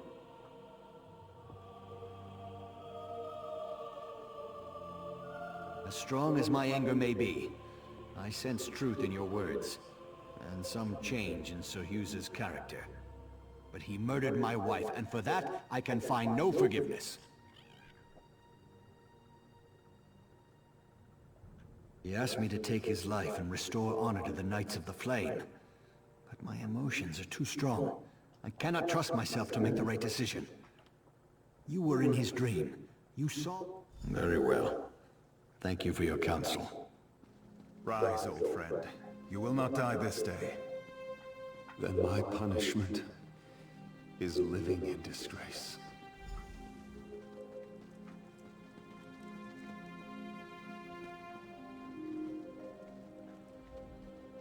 I cannot allow one who committed so grievous a crime to ever serve me again. Sir Hughes may live, but he will never stand in my court again. I hereby strip him of his knighthood. I exile him from Alcaire. He may never return, upon penalty of death. He faces a kinder fate than the one that befell my wife. Though the immediate danger is past, I fear this might be more than an isolated event. Sir Hughes driven mad by nightmares, and I've heard the constable in Coghlan village was similarly affected. We need to know more about this so-called omen. The spirit wardens of Pariah Abbey. They dabble in Daedric rituals, but they're benevolent. Speak to Brother Moron at the Abbey. Ask him if the appearance of this omen should be cause for wider concerns. If so,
You're not staring at me, are you?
Wait, stop.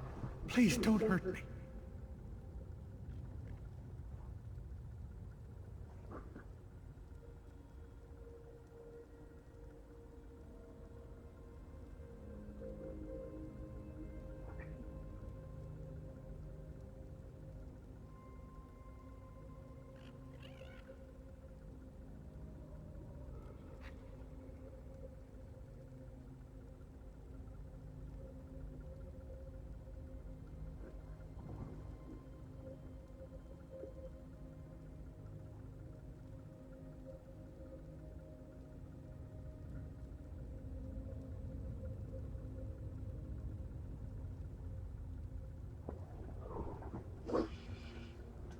I was hiding from the other guys.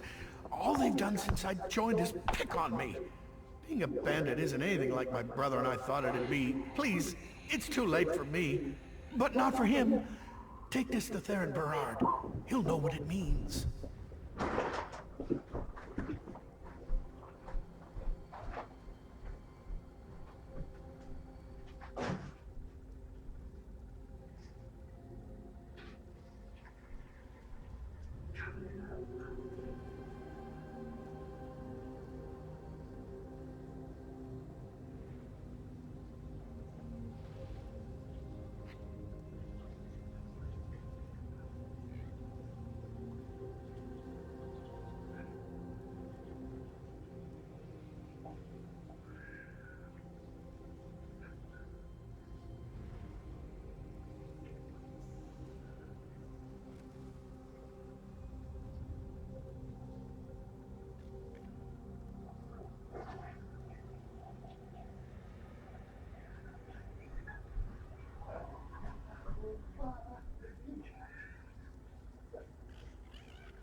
You there, in the name of the Knights of the Flame, I ask your assistance.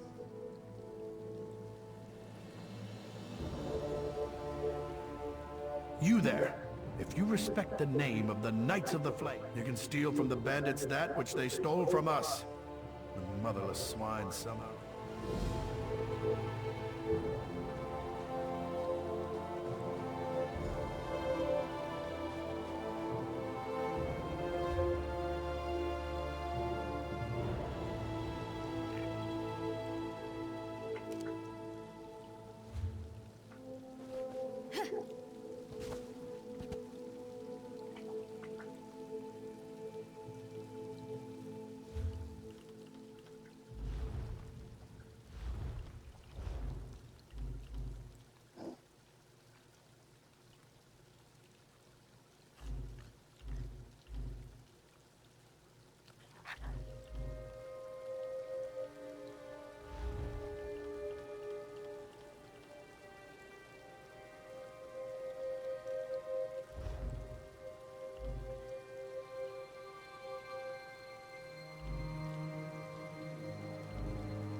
Excuse me, could you maybe stop doing that?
I see you, so quit those shenanigans.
That's...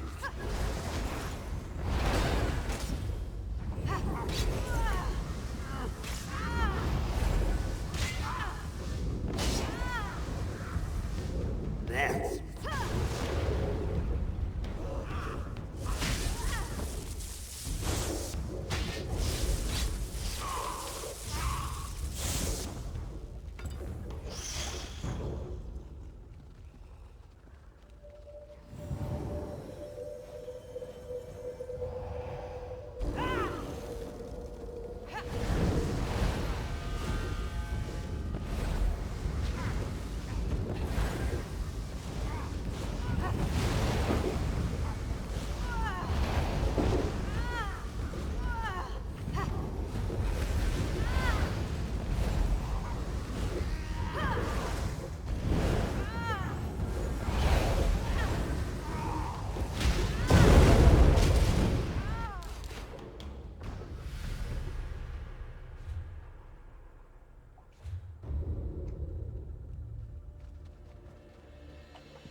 It was a trap. It was a trap. They knew it. The Supernal Dreamers. Master Musgu said they were up to no good, and he was right. He and Brother Gerard are fighting them off. I ran to get help. Can you save them?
Hail.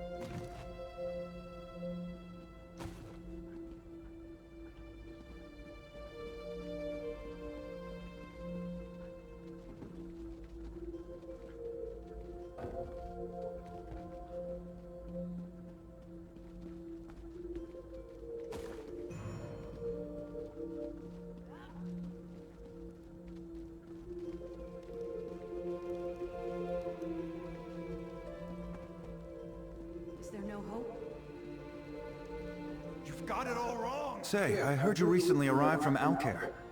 There are terrible rumors about Dutch. I am sorry to hear about it.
Stop that, thief!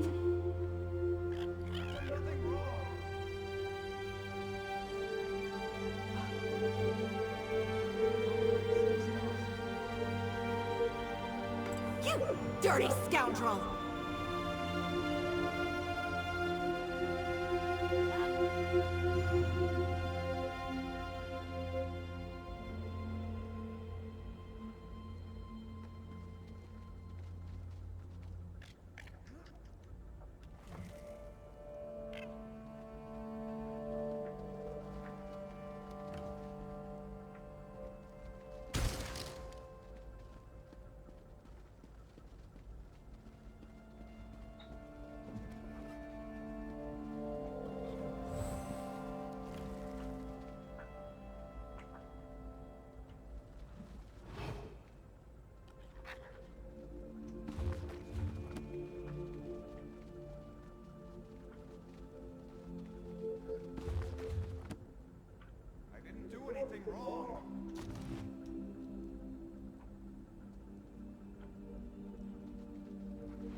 Hello there.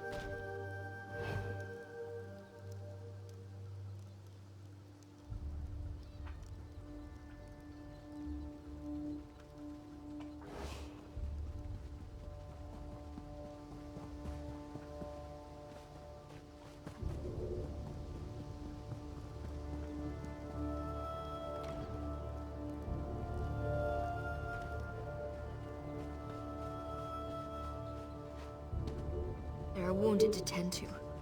But I'm wounded myself. Please, you have to help me. The Midnight Union bandits... No. Take these poultices.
always be welcome at the Abbey.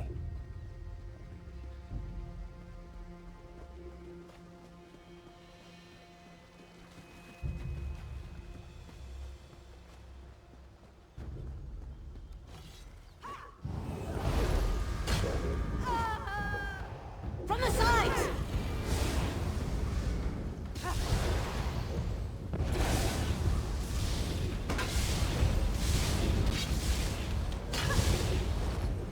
Circle around!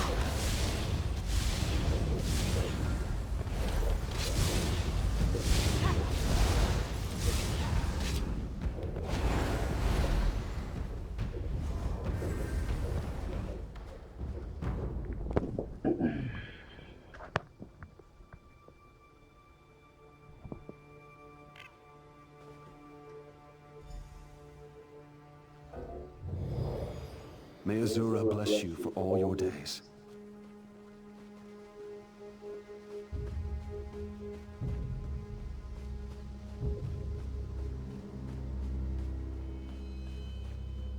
Help! Bandits are burning them. Praises, bandits.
You will always be welcome at the Abbey.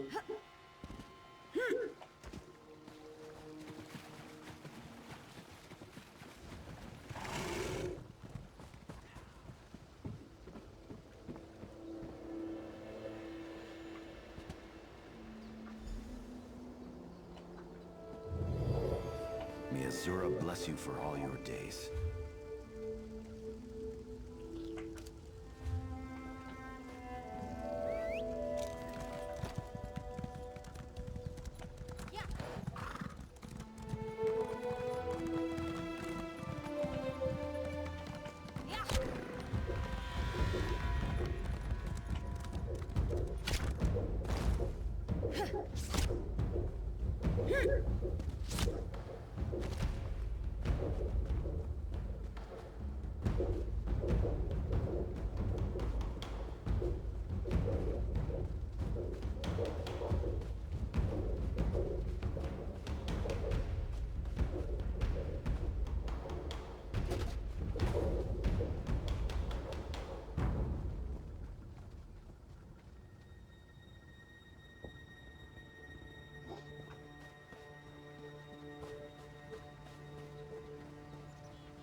should have fought harder. It's the Supernal Dreamers. They've opened a portal to Oblivion in Maw Cave. That's where those scamps came from. And we came here to close it. It was a trap. The Dreamers wanted Master Muzgu for some reason. And now they've got him.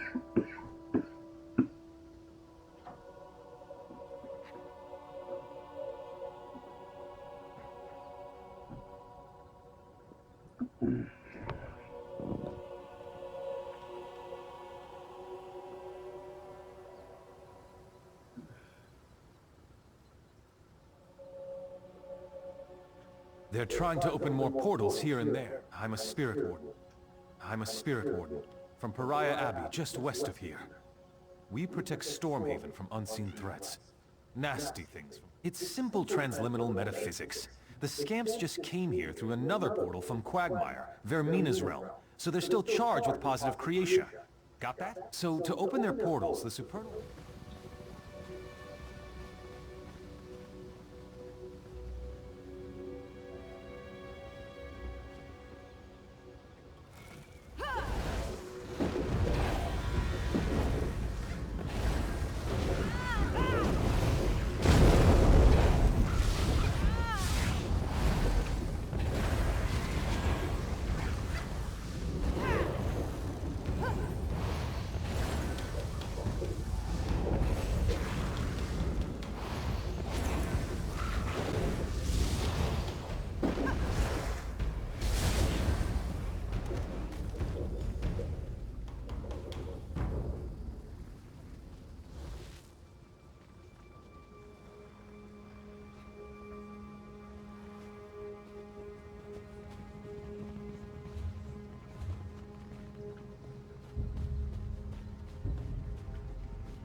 Man is mortal and doomed to death, failure, and loss.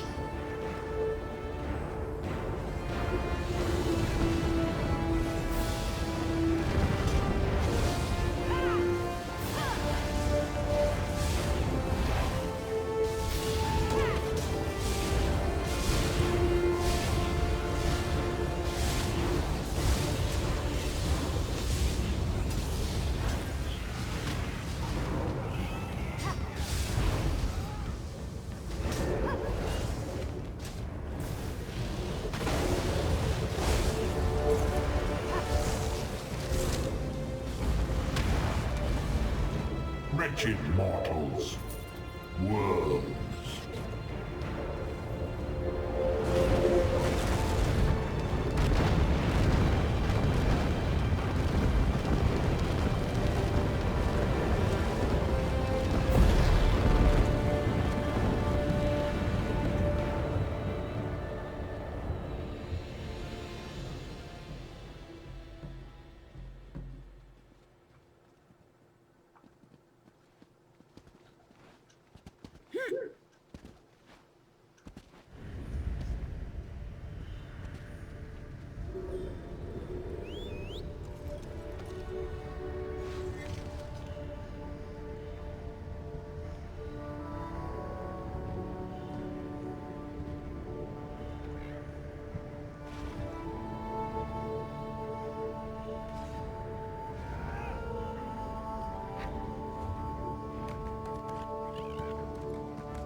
Ingrid Van speaks highly of you. If you're high in her esteem... I fear I must ruin your day!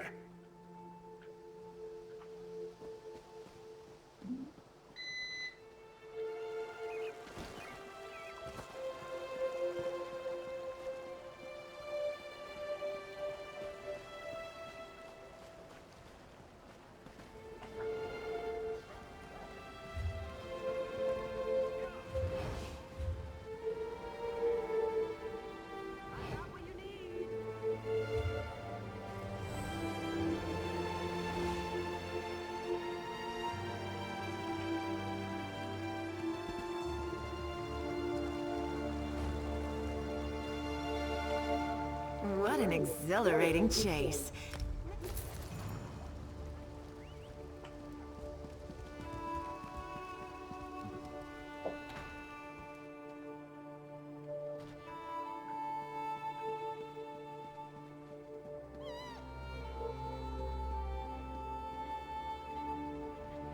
Welcome to the Bank of Wayrest.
Hail.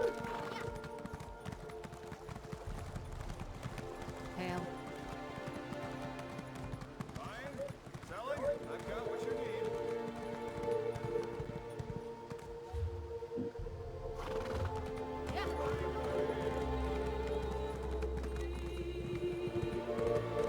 Hello there.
Hello there.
You do know I can see you.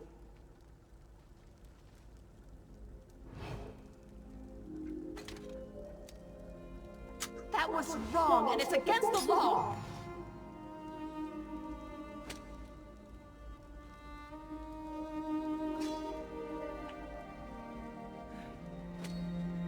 That's a fine weapon you got there.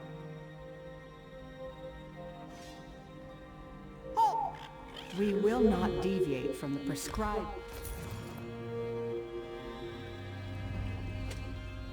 Hello.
Don't make me call the guard.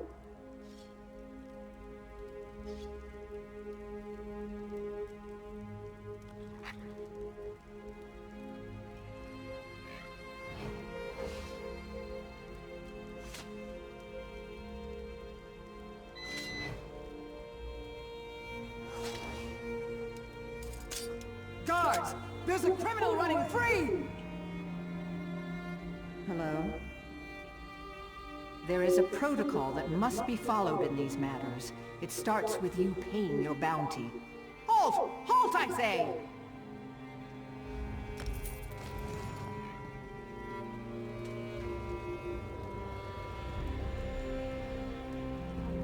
Hello?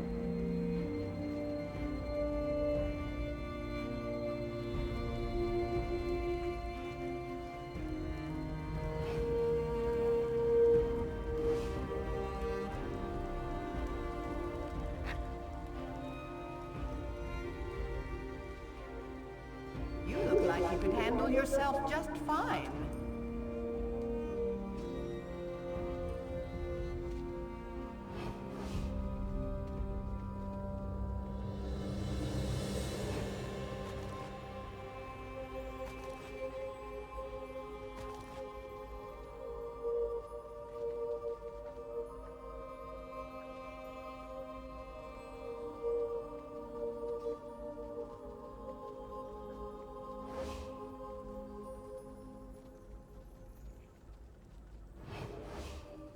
What exactly are you doing?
Please, just go! If you're doing what I think you're doing, just stop now!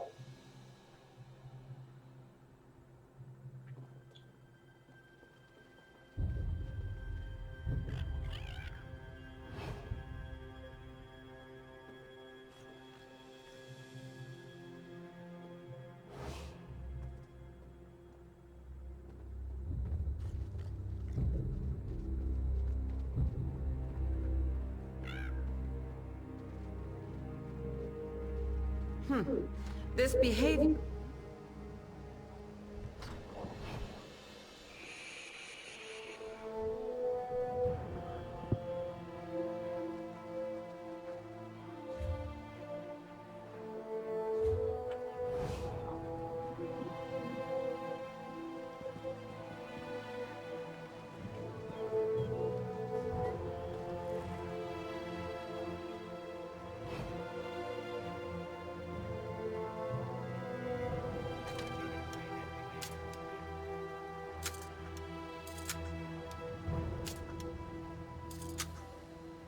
Eyes of Akatosh.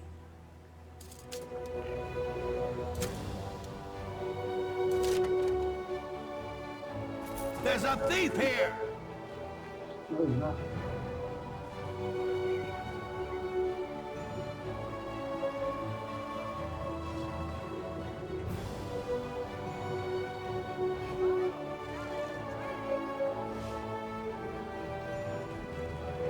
Keep it up and I'm... What do you want? What? Okay.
Getting on my nerves. Don't I know it? Somebody better do something soon.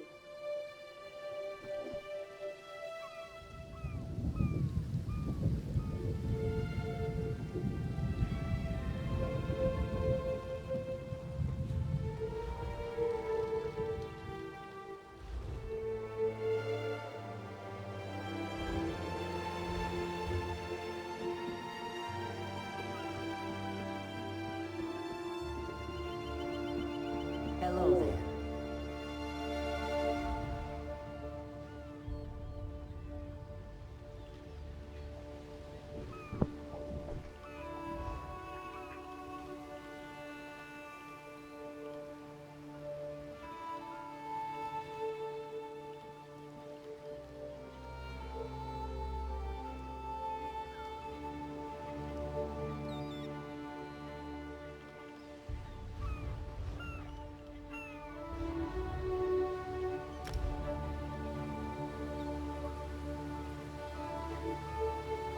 men say those slavers have yet to make a move.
about the daggers. They killed an entire flock of harpies with their bare hands.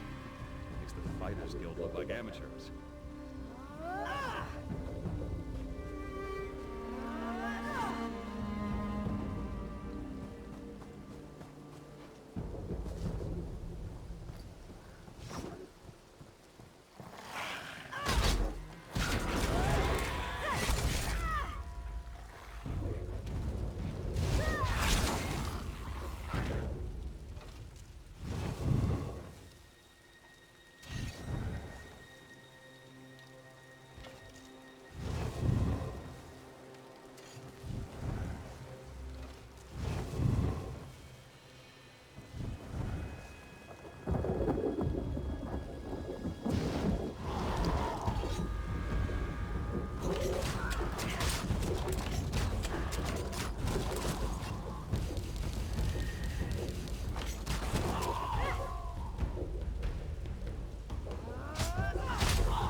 Can I help you?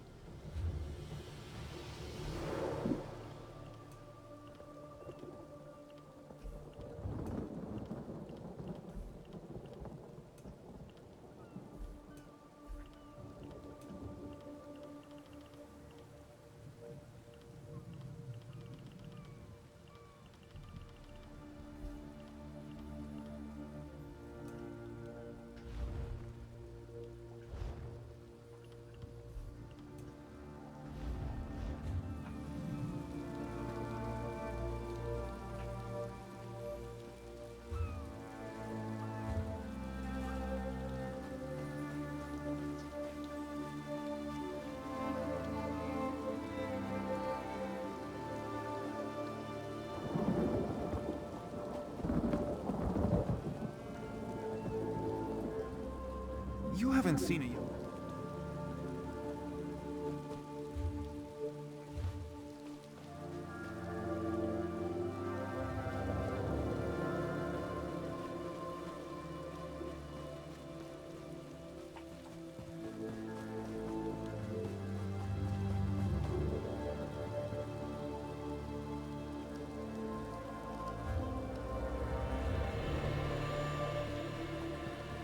You really believe that?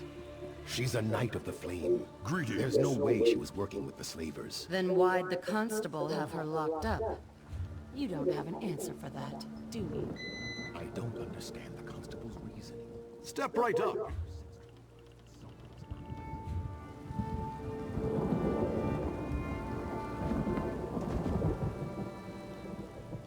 Two villagers were...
Yes?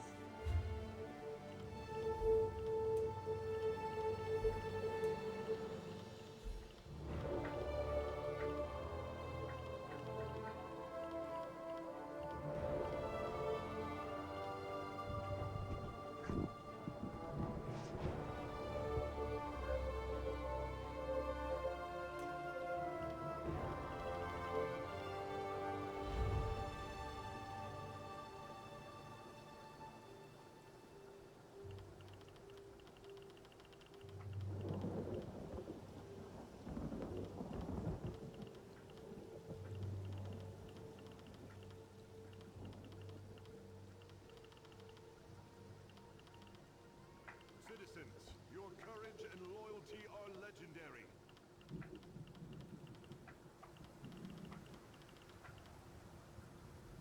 That is why we, the soldiers of the Lion Guard, have come to you.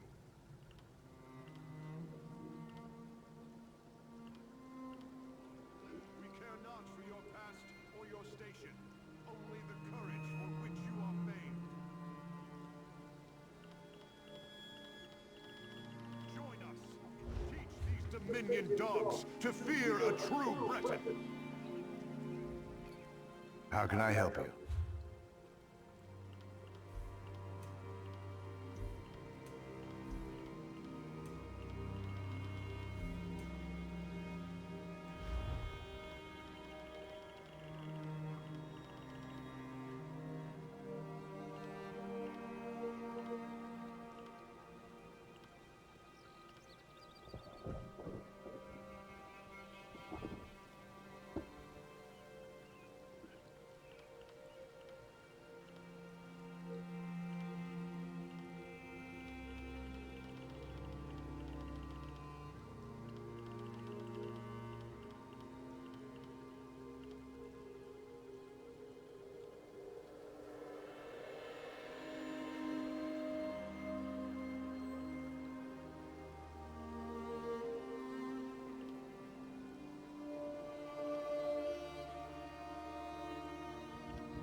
you have business.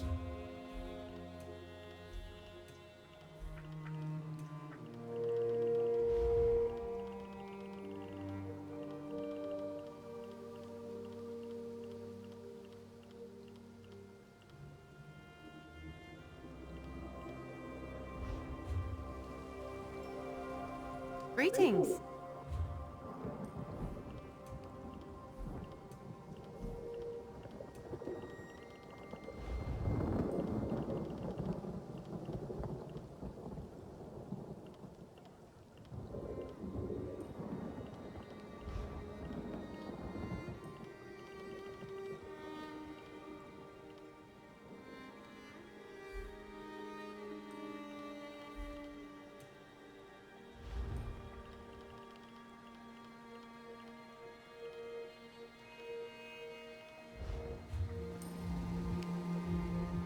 May I help you?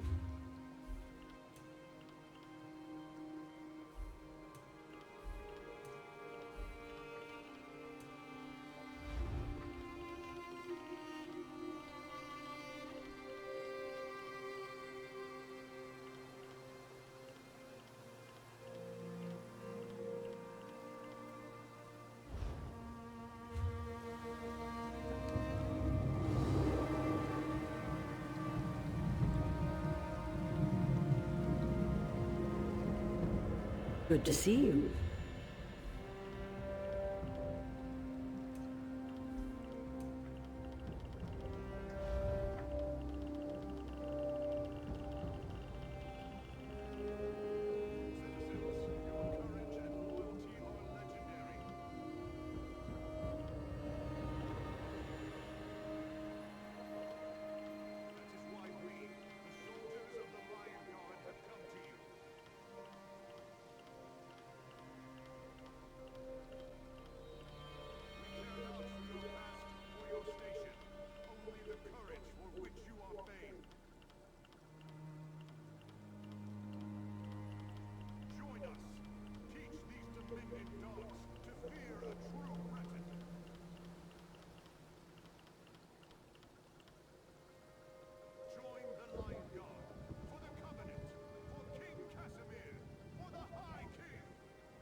Greetings.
Citizens, your courage and loyalty are legendary.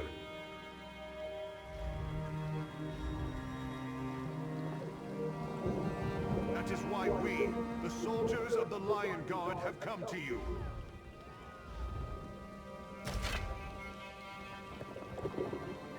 We care not for your past or your station, only the courage for which you are famed. Join us. Teach these Dominion dogs to fear a true